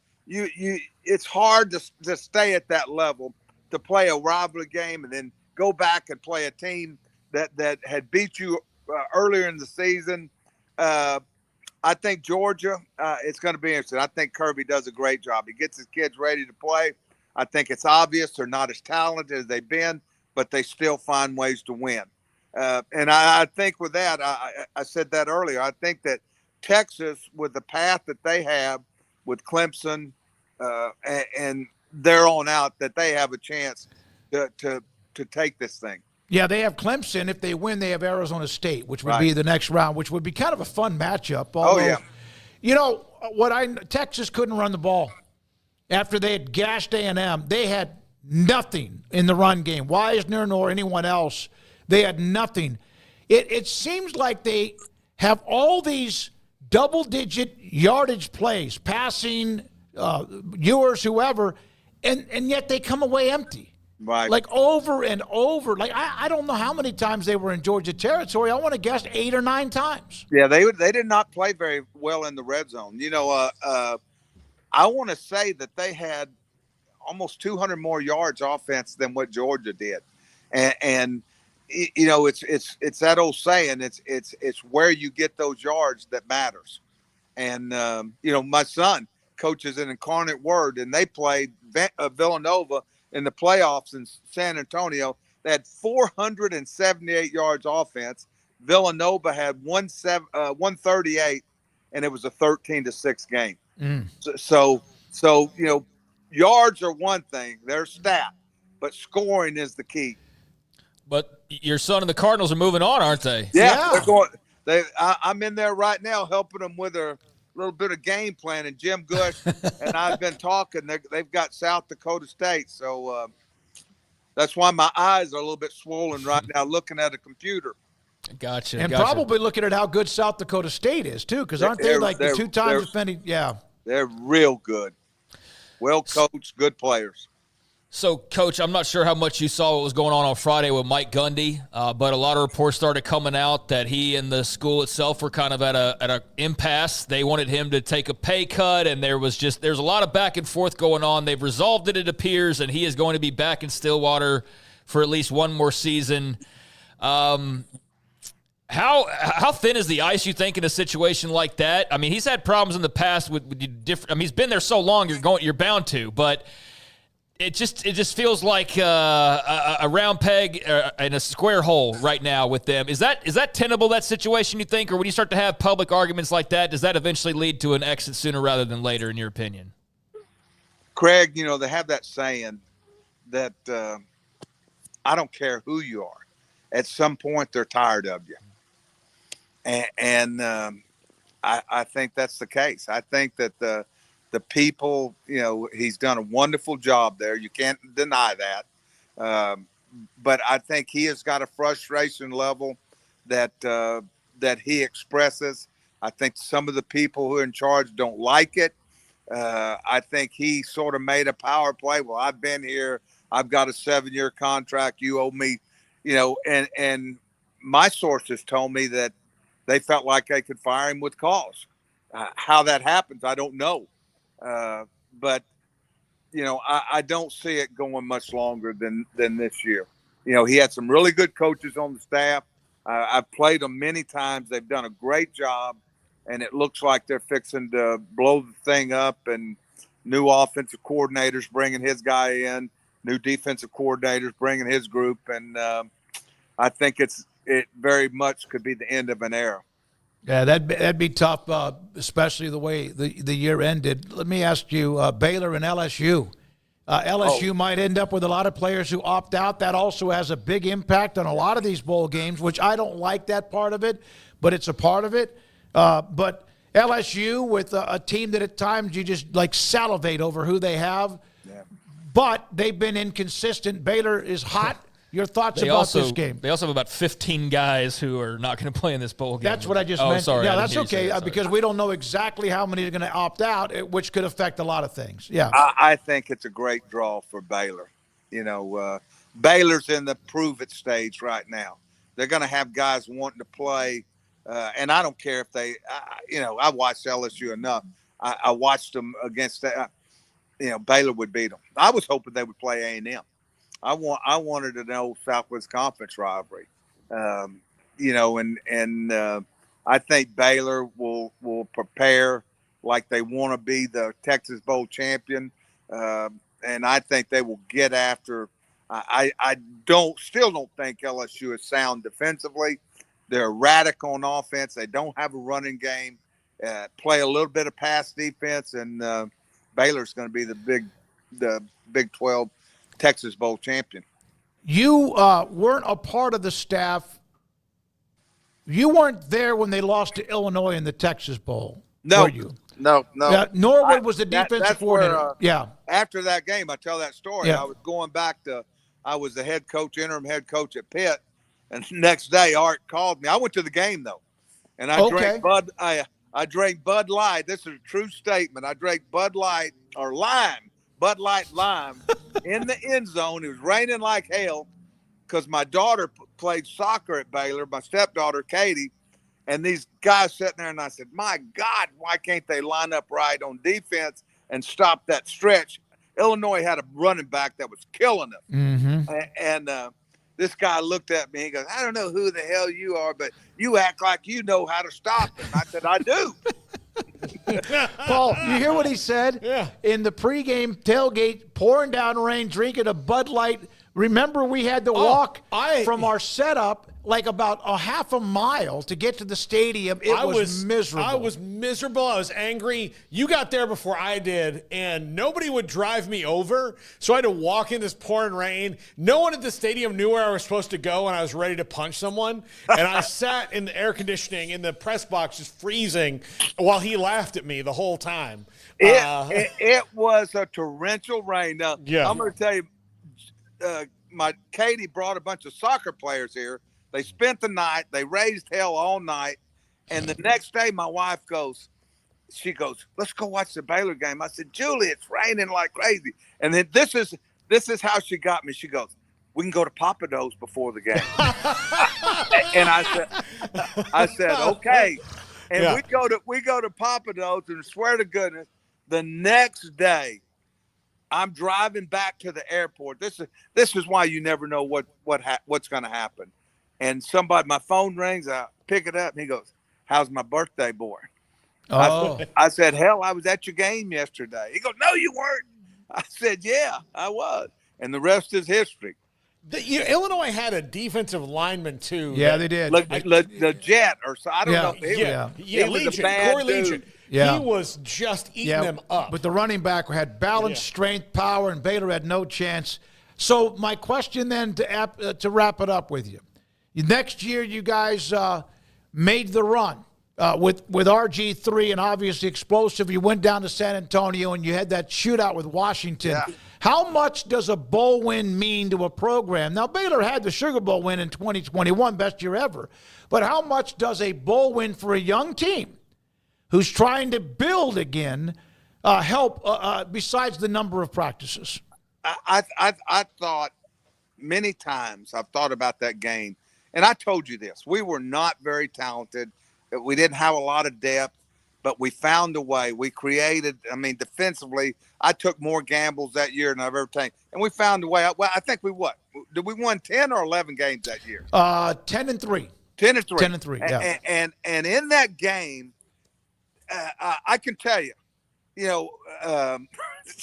this is honest God truth. I'm going to do it fast. KJ Morton, I couldn't find him before the game. Couldn't find him. And I'm trying to make these adjustments. We're fixing to kick off. He was outside because his family from Georgia couldn't get their tickets. He was in his uniform outside the Alamo Dome. That's where they found him. And he gave up 2 touchdowns before a cat could lick his you-know-what. and we just stayed in the game. And I'll never forget, I turned to Art. I said, this could be long. He goes, hey, we'll score every time they do. And we did. And we found a way. But in answer to your question, it was huge. It was huge. It was it completed, nobody had us winning 10 games. And we started the season beating a team, TCU, up the road that had beat us by 60 the year before. And it was huge. And I think it shot us into the next year. And the next year, it gave us an expectancy that we became used to. And that's what I've seen this year with Baylor. All of a sudden, their expectancy when they go out against Kansas, hey, whatever we got to do to win, whatever we got to do to win. And I think another team that I mentioned that their defense wasn't great, Oregon's like that. Oregon will win a shootout. They'll win a close one. They'll win a blowout. You find a way to do it when you have confidence. Yep. Hey, man, hope you had a great weekend. We have 12 now to as we get closer to those first games, we'll start to maybe break down some tendencies. And good luck with Incarnate Word and much more with your son. That's great news about them moving on. Okay. Thank you, guys. Thank you. Phil Bennett. By the way, one of his favorite restaurants in the College Station area is the Republic Steakhouse of Texas, which he was talking about going to Papados. That got his attention. But Republic Steakhouse of Texas, he and his wife loved that place. I'll be down in College Station this weekend. All right. Well, I'll tell you this. I have sent him a gift card for thank you for what he does with us. And he always sends me either a picture or text me when they are there at that beautiful place. Do you know what I'll be doing? Not really. Do you know that they have, like, just south of town there, they have that Santa's Wonderland? Yeah, they have that whorehouse. No, it's the Santa's Wonderland. Oh, okay. For Amanda's birthday, my the mom. Name of a whorehouse, Santa's Wonderland? Yeah, it would be. It's one heck of a themed one, I'll tell you that. I'm surprised Amanda's going to let you go there. No, so it's just it's right there. I think you're talking about LaGrange, which is a little further away. I think it's closed down now, but. No, there's that Santa's Wonderland. So my mom got tickets. My mom promptly went out of town to help a friend in Atlanta who had an injury, and she was supposed to come with us. So now it'll be just me and Amanda in Santa's Wonderland. And I am getting slowly turned into a holiday person, Smokey. I just am. It's just happening. It's happening. Wow. Like, hey, we were in Dallas over Thanksgiving. We went to the Arboretum. And they have like Christmas things, and they said, "Hey, would you like a hot cider with some rum in it?" And I was like, "You bet your ass I would, buddy." It wasn't bad. There are miracles. There's the Olympic hockey team that beat the Russians, so things like that can happen. That still won't calm down the loss to Missouri. In basketball for KU. When we come back, we want to get deeper into the games that we saw over the weekend. For one of you who sent me a note about the transfer portal, we have mentioned some names. We will get to a couple of the bigger names, but we'll have a much more deeper jump into that during tomorrow's show, too. Tomorrow, there was one other. I think Brando might be a part of tomorrow's show for us to kind of look back and look ahead to what's going on with college football. This is 365 Sports. Alan Samuels, Dodge, Chrysler, Jeep, Ram, Fiat. Ted Teague sent me a text just a moment ago. And, yes, they have new incentives and so much more, including, by the way, Paul, are you driving that Jeep Grand Cherokee L? I am. Yeah, that's the one that I drove for a while. It's amazing. Yeah. It's bigger than the Jeep that I drive, which is quite comfortable, and It has some cooler features, and I'm not giving it back. No, okay. Well, yeah, you are, because I had to. I was driving it, and then you got to drive it. But it's a phenomenal car with what they have at Allen Samuels Dodge Chrysler Jeep Ram Fiat. And also thanks to Ted Teague for helping Paul and me as we're going through some things with the cars that we have that were pre-owned cars. At least mine was. It was having some work done on it. So Allen Samuels with new discounts out right now for the month of December. And so you'll hear a lot about it as we do the shows for the next several days. But if you are someone who owns a company and you're trying to look at possibly replacing one or more of the fleet of cars you have, it's a great time to do it, to get that in before the end of the year, whether it's pre-owned or new. Ram trucks, of course, amazing. Jeep with the Grand Cherokee that is absolutely phenomenal. I've driven one of those before. They have what you need when it comes to that. And it's Allen Samuels, Dodge Chrysler Jeep Ram Fiat, Loop 340 east of 84 in Waco. In Texas, there's pea-size hail and baseball-size hail. Guess which one hit our house? We didn't even know where to begin, but we called our Texas Farm Bureau insurance agent, and he was so reassuring. He knew exactly what to do to get our house back into shape and our lives back to normal. Now, we're even more thankful for the roof over our heads. Stop by and see our agents at one of our 3 McLennan County locations. Coverage and discounts are subject to qualifications and policy terms and may vary by situation. At Ideal MRI, we feel blessed to be part of the Waco community. We're a small family business here in Central Texas. At times like this, the cost of healthcare has never been more important. And unfortunately, significant illnesses and injuries still occur. And that's why Ideal MRI is open and here to serve you through this difficult time. So if you need an MRI, ask your doctor about Ideal MRI. You can schedule online in minutes at idealmri.com or call 833-IDEAL-MRI.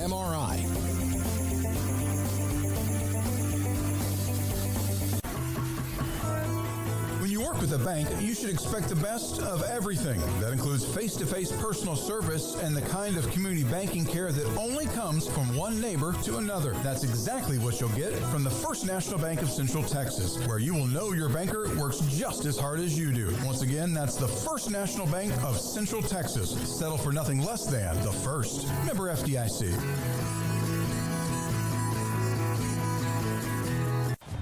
Baylor alumni are more than 160,000 strong. When we all join hands to support our university, we don't just move the needle, we move mountains. Working together, we create life-changing opportunities for students on the field, in the classroom, in the laboratory, and in life for generations to come. So get connected, get involved. Learn how at baylor.edu/alumni.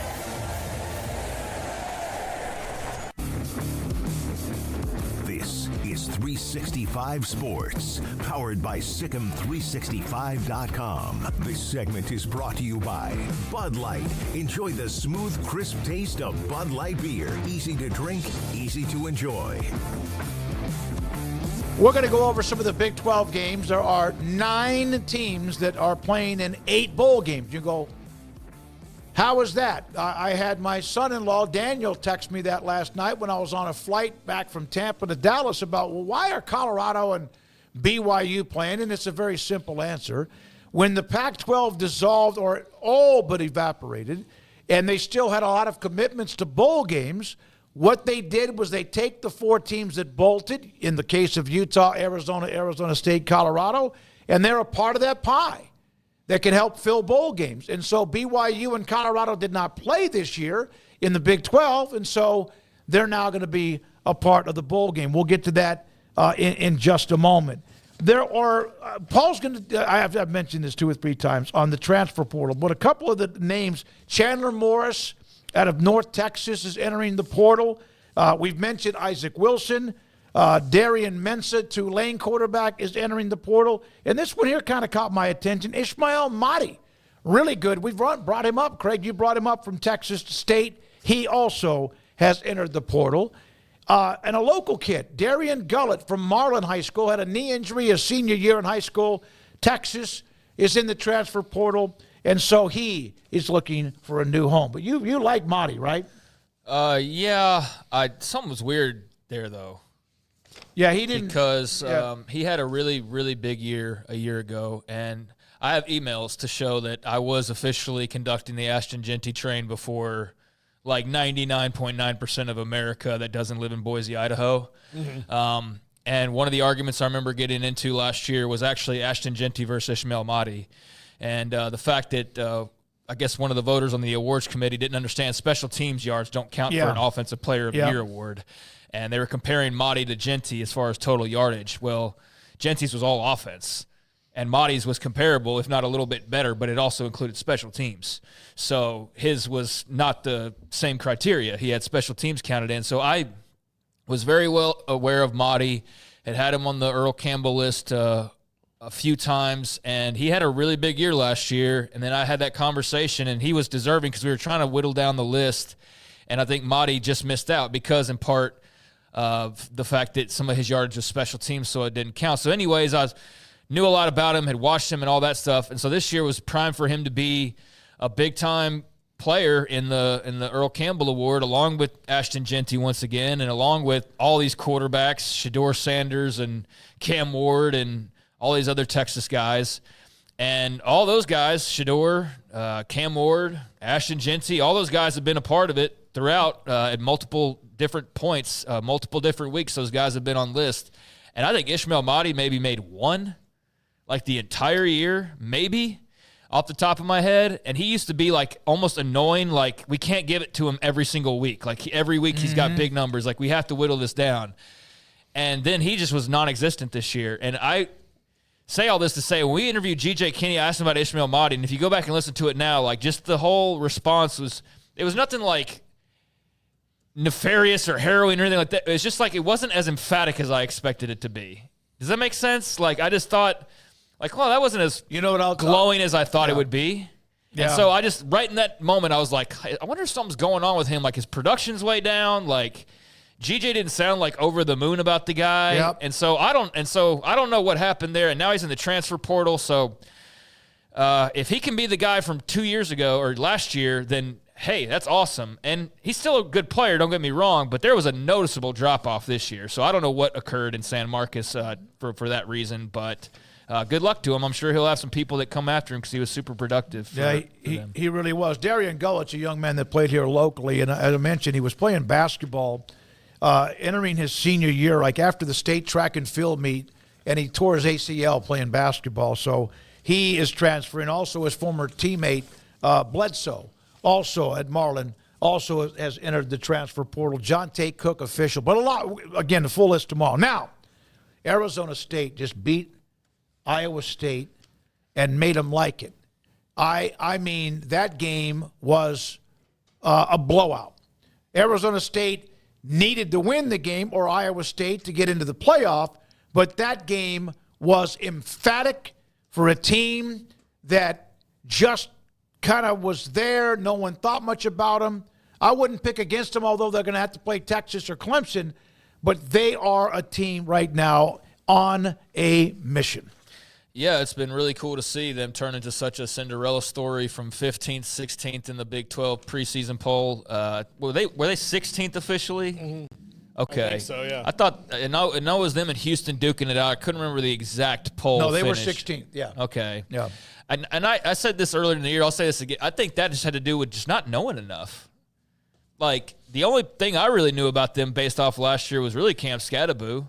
And he's great, but I didn't know to base an entire team off of him and like him being able to carry the weight. Well, guess what? I was wrong because in a lot of ways he did that. Now, they also got much better at quarterback over the offseason with Sam Levitt and that pickup. And Jordan Tyson was a great receiver. The thing I was most wrong about in this game was Jordan Tyson being gone didn't matter at all for Arizona State. Like, that had no bearing whatsoever on the outcome of this game. And so kudos to them. They got some nice contributions from Scadaboo in the pass game, of course. Again, he's been a presence there throughout the year, but Guillory had a couple of big touchdown catches, and then you had some others that sprinkled in there throughout. But I really thought Tyson was going to be a much bigger loss, and it didn't really matter because they were so successful running the football. I just was blown away by how they just put the pedal down to the metal and ran right through Iowa State. Like, that to me was the most surprising thing. I just figured that Iowa State, being a very proud defense, would respond well to a big bruising running back. Like, not necessarily stop him all the time, but I didn't feel like Arizona State could just run the football to win the game almost in a way. You know what I mean? Yep. But what happened, guys, and I should have figured this because I asked this question twice to Iowa State analysts last week about their depth issues, particularly at linebacker. And what did Arizona State do? Just slam Scadaboo into that defense that was already at linebacker, paper thin as it was, and they couldn't hold up to it. Like, instead of wondering, kind of like how I did last week, of how remarkable it was they overcame some of their depth issues, I probably, in hindsight, should have been staring at those same depth issues and going, that's going to be a damn problem going up against Cam Scadaboo. But not to interrupt you, to add this to your conversation, Iowa State was 100th against the run entering the game. Yeah, they weren't great to begin with. Yeah, but their depth issues, they've been able to sort of overcome those to get a spot into Arlington, not to be perfect by any means, but I don't know why I didn't factor that in more, rather as a feather in their cap, as like, that's just going to be potentially what cost them this game. And it wasn't the only thing, but it was a big part of what caused. They just couldn't hold up against Scadaboo. And guess what? A lot of defenses can't. It'll be really interesting to see whichever one emerges from that Texas-Clemson game that has to do so in the second round, because that Texas defense, like that would be a battle of those two teams, running into each other. But I was super impressed. I feel like the things are, in my mind, coming out of this, of just how wrong we were on the preseason poll, because I think we're ignorant to a lot of what Arizona State brought to the table and just didn't know enough. Not enough people knowing enough about them. But after Cam Scadaboo's comments, and also what a great story this was, but did we do him a disservice?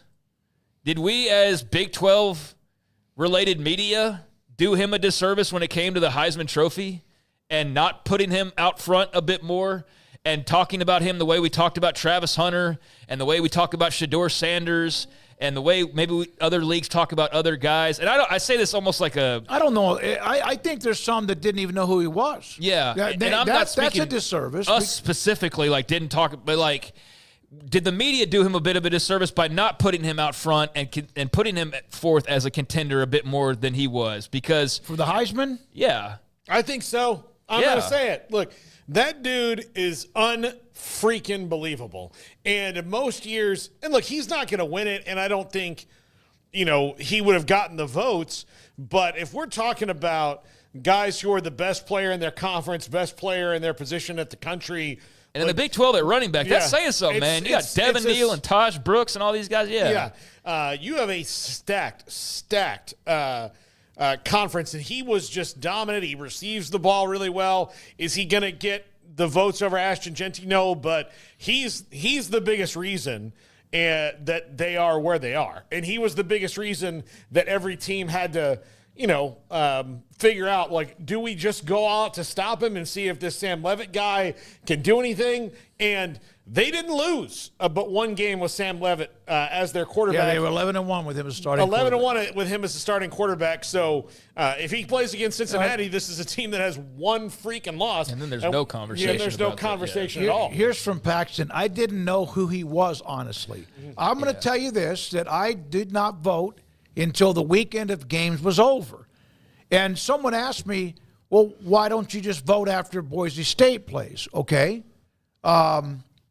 Maybe that's what people thought, but then I wanted to see what Dylan Gabriel did at Oregon. And then I wanted to see what Scadaboo was going to do. And they're like, Scadaboo, they didn't even understand who I was talking about. So it was a name that not a lot of people knew about until maybe for him too late.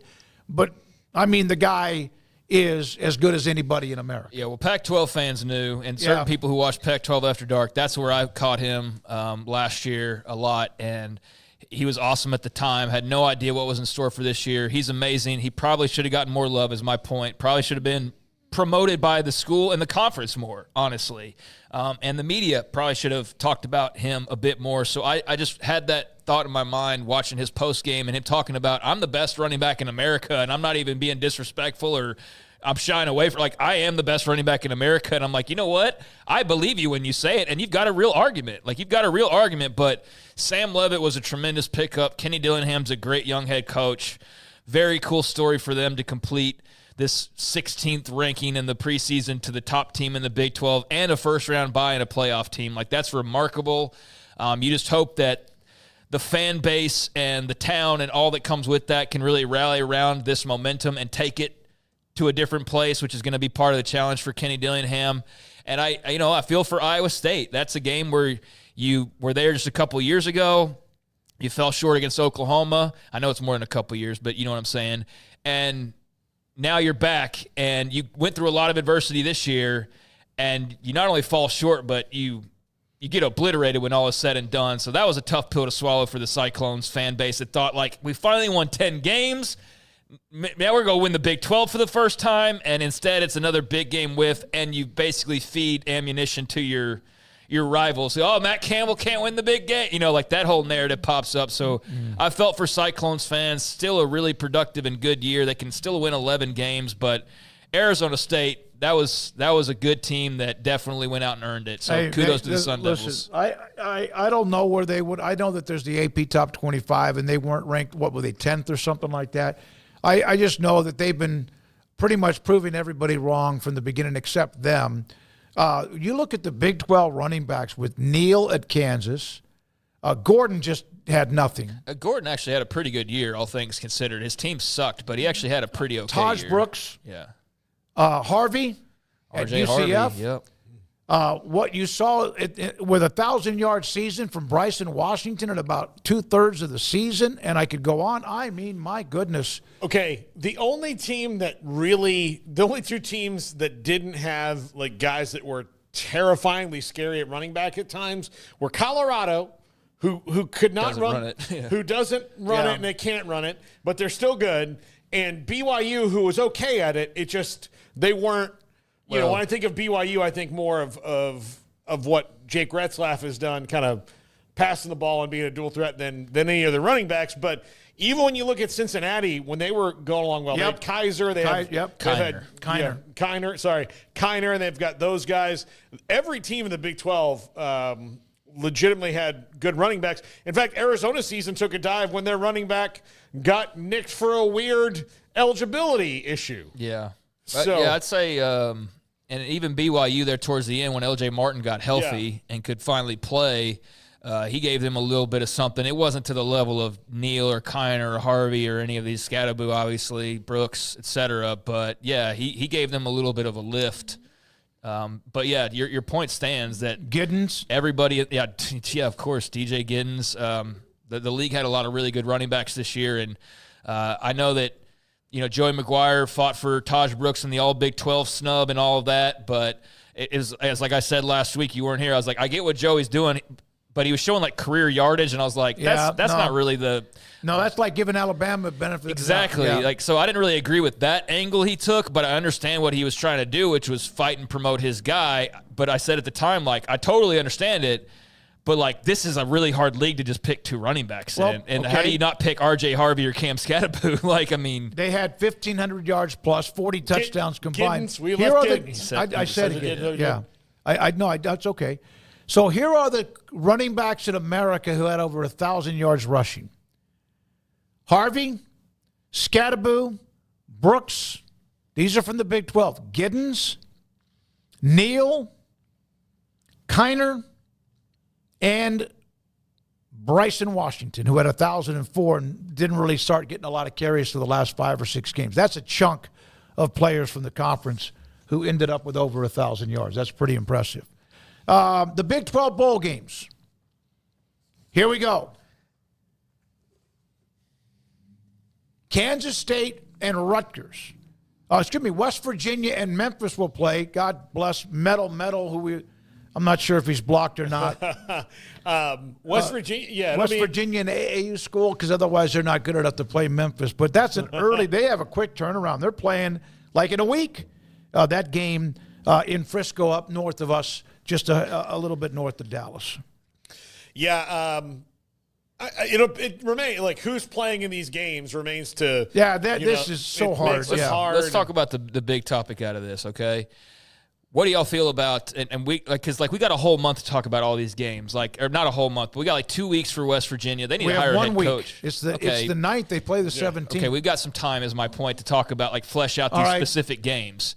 I think the biggest topic is BYU versus Colorado. Well, and I brought that up to tease the segment. So let's go straight there. Why are they playing? Because the Pac-12 needed to fill bowl games, and they have a reservoir of using the 4 schools that used to be a part of the conference. It's really that clear cut. Like, I know a lot of people don't like it. A lot of people are upset, especially on the BYU side of things that I saw. A lot of upset BYU fans. And maybe that was just the day that I got on Twitter, the time that I got on Twitter and searched it. That's what came up, was a lot of unhappy BYU fans.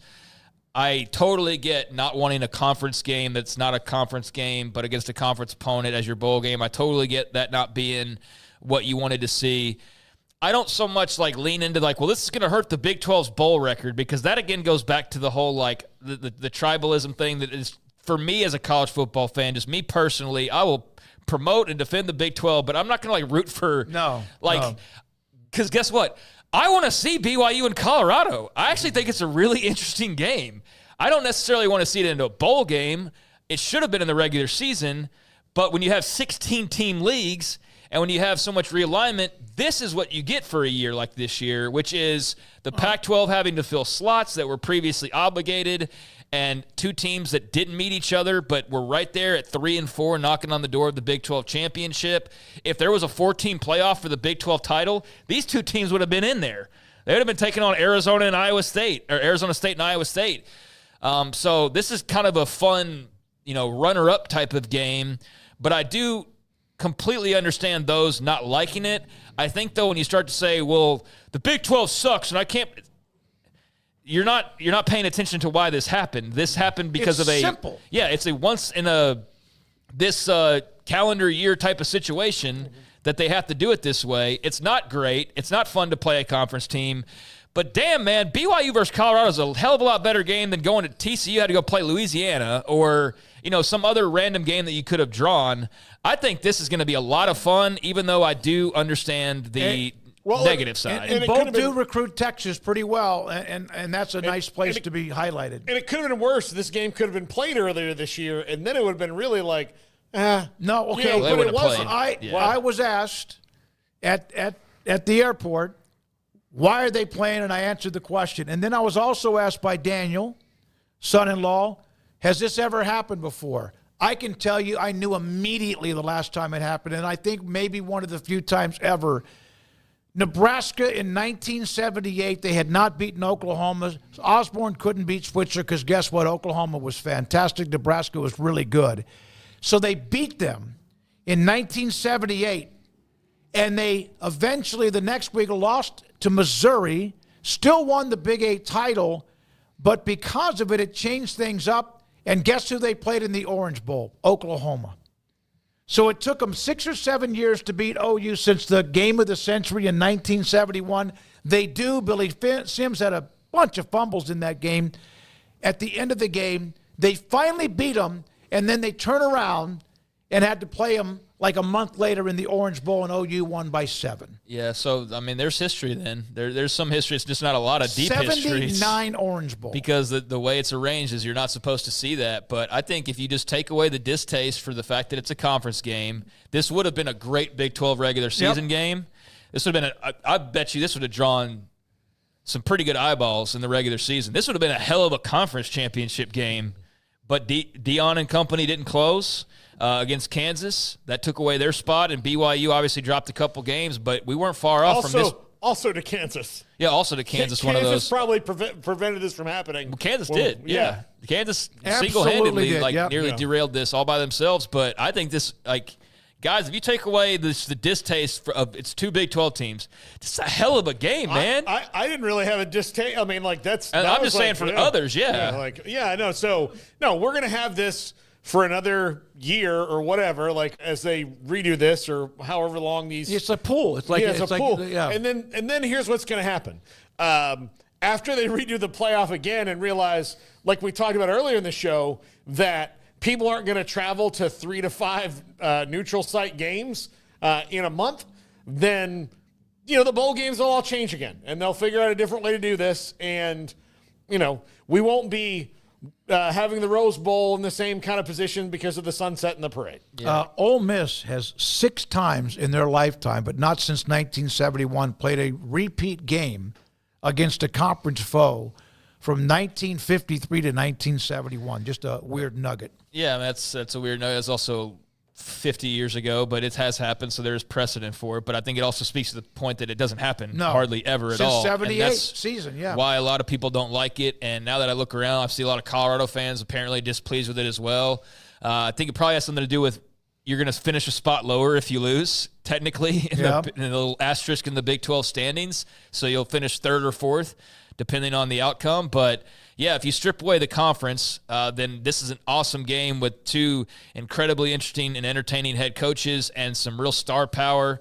I think it's going to be awesome. But again, I do at least understand where some of the resentment's coming from. But guess what? It could happen again next year because this goes through 2025.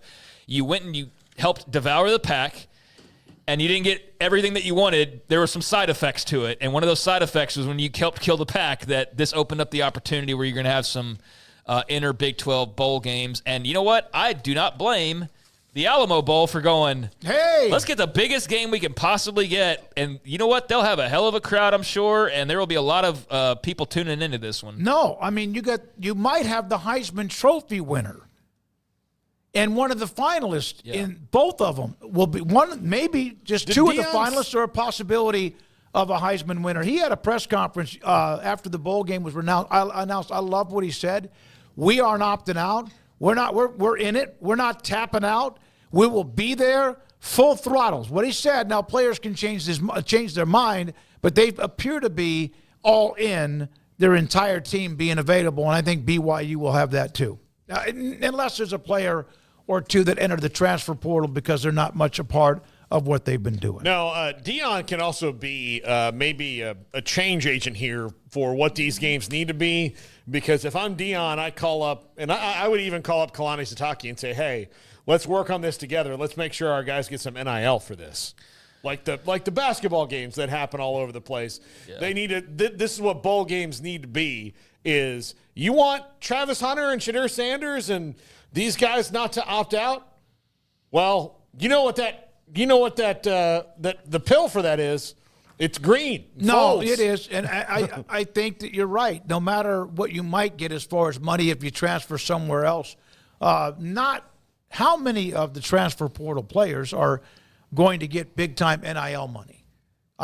I think most of them are going to get it. I just don't know how many that would get more than what you might get for playing in a bowl game. Well, I mean, they probably shouldn't have said that they were going to all be playing in the bowl game prior to that. Probably should have negotiated that in, but maybe they could do something after the fact. Like, if you would have said, like, well, I don't know if Shador's going to play in this game or if Travis Hunter's going to play in this game. We'll see what the bowl sponsors have to say. Now, I'm sure he can still say that. But, yeah, I think they made it pretty clear, both guys, that they're going into this like it's another big game. And I think it is a big game, and I think it's a great game. And I'm looking forward to this one as much as any in the Big 12 lineup. And I know we got to roll, so we'll take more time tomorrow on actually looking through the Big 12 games. But that's one that pops off because it was so controversial that you had 2 teams from the same league playing each other. Brought up a bad memory for me as 78 when they finally beat OU, and a month later they get beat by Oklahoma in the Orange Bowl. We mentioned the transfer portal. Arizona State's Corbin Hendricks entered the portal, a defensive wide receiver. Coach Dillingham's response to him on the Twitter feed, great kid and can absolutely fly. And there's a player who's entering the portal from Arizona State as they are, 2 or 3 weeks away from playing in a quarterfinal round. My final thing to say today is for anybody, anything we didn't get to today, we'll get into it a bit more tomorrow, especially the Big 12 bowl lineup, but you only got so many hours to talk. And one thing I did not mention when it came to Ishmael Mahdi is even though his numbers dipped a bit this year, he was still pretty productive. And it dawned on me, wonder where he's going next year. Who just lost a really good running back and just hired a certain offensive coordinator who coached Ishmael Mahdi this year? Oh, Texas Tech. That would seem to make a lot of sense as a Taj Brooks type replacement. So that's just a spot that would seem to go in line with maybe some predictions. But all right. We have tried to get as much on Mondays, even after what we saw this weekend. We can kind of get overwhelmed with trying to do too much at once. We were able to. Craig had a good idea to try to position some of these in the opening segment, but then also have breakdown segments as we did as much as we possibly could. Now, when we come back, Paul Catalina and his top 5. Ideal MRI in the Central Texas marketplace off I-35 in Waco. You will never pay more than, I say never, you don't pay more than $497 for the MRI. MRIs can be in the thousands. Could be $1,000, $1,500, whatever it might be. It's $497 or less every single time. You've heard about my hip that's constantly kind of just annoying me. Sometimes it hurts. Sometimes I have to, in the middle of the night, kind of change the way I'm sleeping. Maybe it's your shoulder. Maybe it's your knee. Maybe there's something that's bothering you and you just can't, man. And your doctor says, hey, we need to get an MRI if they haven't already ordered that.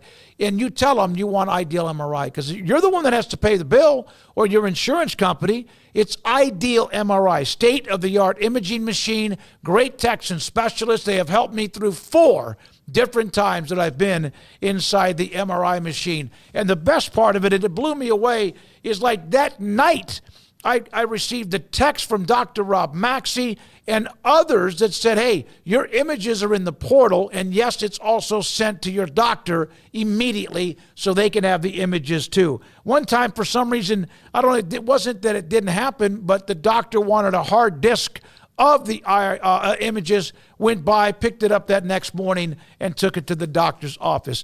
IdealMRI.com, inside the Central Texas marketplace off the southern part of Waco, off I-35. That's what I'm talking about. Yeah. Oh, man, this is the best. Yeah, too bad we have to go to work tomorrow. What? Why? You know, Monday.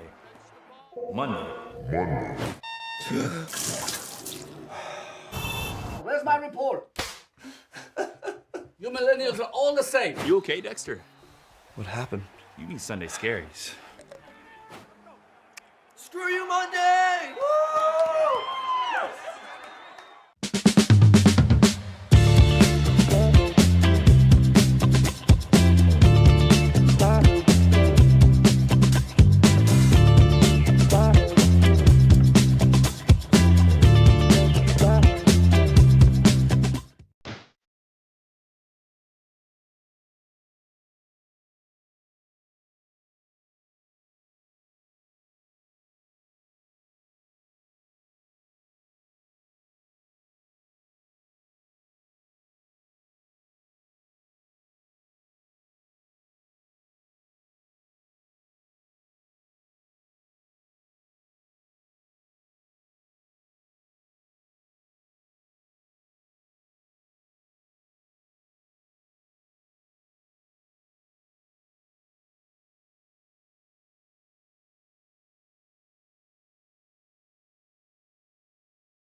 If your business is like most, you need things done quickly. But if you're still tying your critical applications together on multiple shared public networks, you've probably been feeling the slowdown. And that's no good for business. A private UPN fiber network can get you and your business moving at the speed of light. Whatever you need, we can build it. Internet, Metro Ethernet, Waves, dark fiber. We deliver custom private networks and are focused on business customers only. Our next generation 100% fiber optic infrastructure offers you low latency and ultra scalable bandwidth with speeds up to 100 gigabit to run your critical applications. Your connection won't be limiting your performance anymore. It's diverse and scalable, so it can grow and change as your business grows and changes. And with a secure carrier-grade private network, you'll have all the reliability you need. Contact UPN today to learn more. Fast just got faster. There are hundreds of things that can affect our sleep, but what's affecting yours? Sleep Doctor's Home Sleep Test brings the precision of a sleep lab into the comfort of home to help you get answers and unlock a lifetime of great sleep. Start now at sleepdoctor.com/TV. It's time for Paul Catalina's Top 5, brought to you by Texas Beef House. Where's the best beef in Texas? Your house when you order from Texas Beef House. Unleash the flavor of Texas raised Wagyu. From our pasture to your plate, TexasBeefHouse.com. Welcome into Paul Catalina's Top 5, brought to you by TexasBeefHouse.com. Volume 3, Transfer Fits. We're to keep going on this until it gives me fits. Pun intended. It's going to be that kind of week, folks. Number 5. We're staying in the Big 12 to start out. Linebacker Josiah Trotter, son of Jeremiah, brother of Jeremiah Jr., and was at West Virginia, had a great freshman year. He is in the portal. I was going to say he should go to Clemson and follow in his brother's footsteps, but we know that's unlikely to happen since Dabo's not taking transfers and probably had that belief confirmed by winning the ACC after taking none of them. So I'm going to say go to a cooler place, Josiah. Be different than your brother. Go to FSU. Maybe beat Clemson. Maybe. I say maybe. But Tony White's defense needs some linebackers. I say this is a great choice for you. And even though your father was an Eagle and a Redskin, I was always a big fan of his. Always a big fan. He was a badass. Garrett, were you a big Jeremiah Trotter fan when he was in Washington? Absolutely. Yeah, he's a badass. We love, I sound like, we love badasses. We love them. But we do. Tight end Tanner Kojal goes to Ball State, had a fantastic year. He's in the portal. Where would I go if I were him? I would go to Texas. I don't know if this is even on his radar. I know that they have Amari Niblack that's behind Gunnar Helm. Gunnar Helm was fantastic this year. Will certainly have a huge impact on the postseason for Texas. Absolutely. If you want an offense that really uses the tight end well, you need to look no further than the last 2 years with Jatavian Sanders and Gunnar Helm at Texas and how much they're involved in Sark's system. If I'm the best transfer tight end available on the market, like Tanner is here, I'm going to try to get to Texas. And I guarantee you, given his numbers, they would not sneeze at him at all. This guy can absolutely play from Ball State. Just give him a good little YouTube. He is a very bright spot on a very average to below average team. Number 3, quarterback Devin Dampier. He's at New Mexico. His coach, Bronco Mendenhall, on his way to Utah State. He's in the portal, as are many of his teammates. Now, does he follow Bronco Mendenhall to Utah State? Not after the year that he just had. He's going to a power conference. Now, is UCF, with Scott Frost now as the head coach, where he's looking? I don't know. I just think he would be a really good fit in Scott Frost's wide open system. This is a dual threat quarterback who puts up tons of numbers, can really do well. I think UCF would be a great fit for him, but there's not going to be teams outside the realm of possibility here. Every team that needs a quarterback is going to give him a call, and that means Miami will, Syracuse will. A lot of good teams will be calling him. I bet you USC calls him. I guarantee you there will be people knocking down the door to get a chin waggle, so to speak, with Devin Dampier. I've got all kind of stuff today, Garrett. Chin waggle. I said chin waggle. Chin waggle. Number 2, Ahmad Hardy. This is going to be the best running back available, more than likely. Stellar true freshman year at Louisiana Monroe. He is visiting Ole Miss first. Maybe he winds up there. That's why I made sure I put him on Monday so that we didn't wind up later on in the week going, well, that was dumb to say Bama. But Bama has not had a true elite running back since Jahmyr Gibbs left a couple of years ago.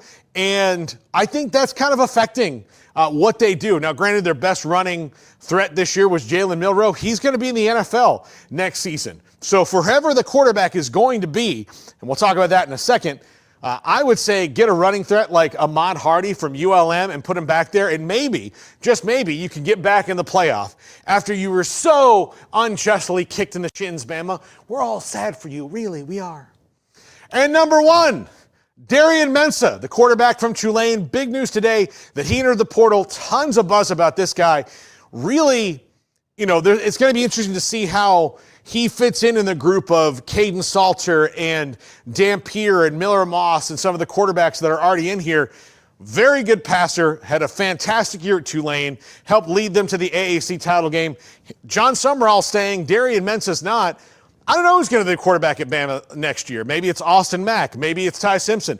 Maybe it's one of those guys like Lonergan they have on the roster.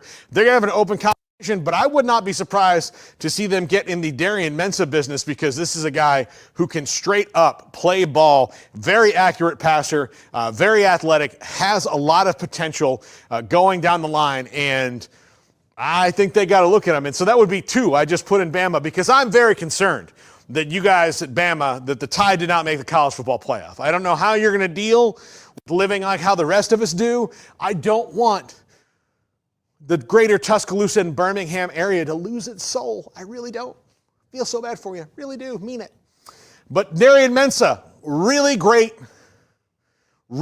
quarterback potential here, and someone I think that Bears looking at for not only them, but a lot of teams who will need quarterbacks. Tomorrow, we're going to keep doing transfer fits. This is 365 Sports. Smokey, end this crazy show now before I do it for you. You almost did with, what was the word you were looking for earlier? You got stuck on a word. Retired stockbroker. Won the college football pick'em. 6-2 record. Congratulations. We will be in touch through Samantha Duvall on her and her getting in touch with you on how to make sure you would get that $100 voucher, gift card, whatever you want to call it, thanks to Kim Coulter and his donation to the show.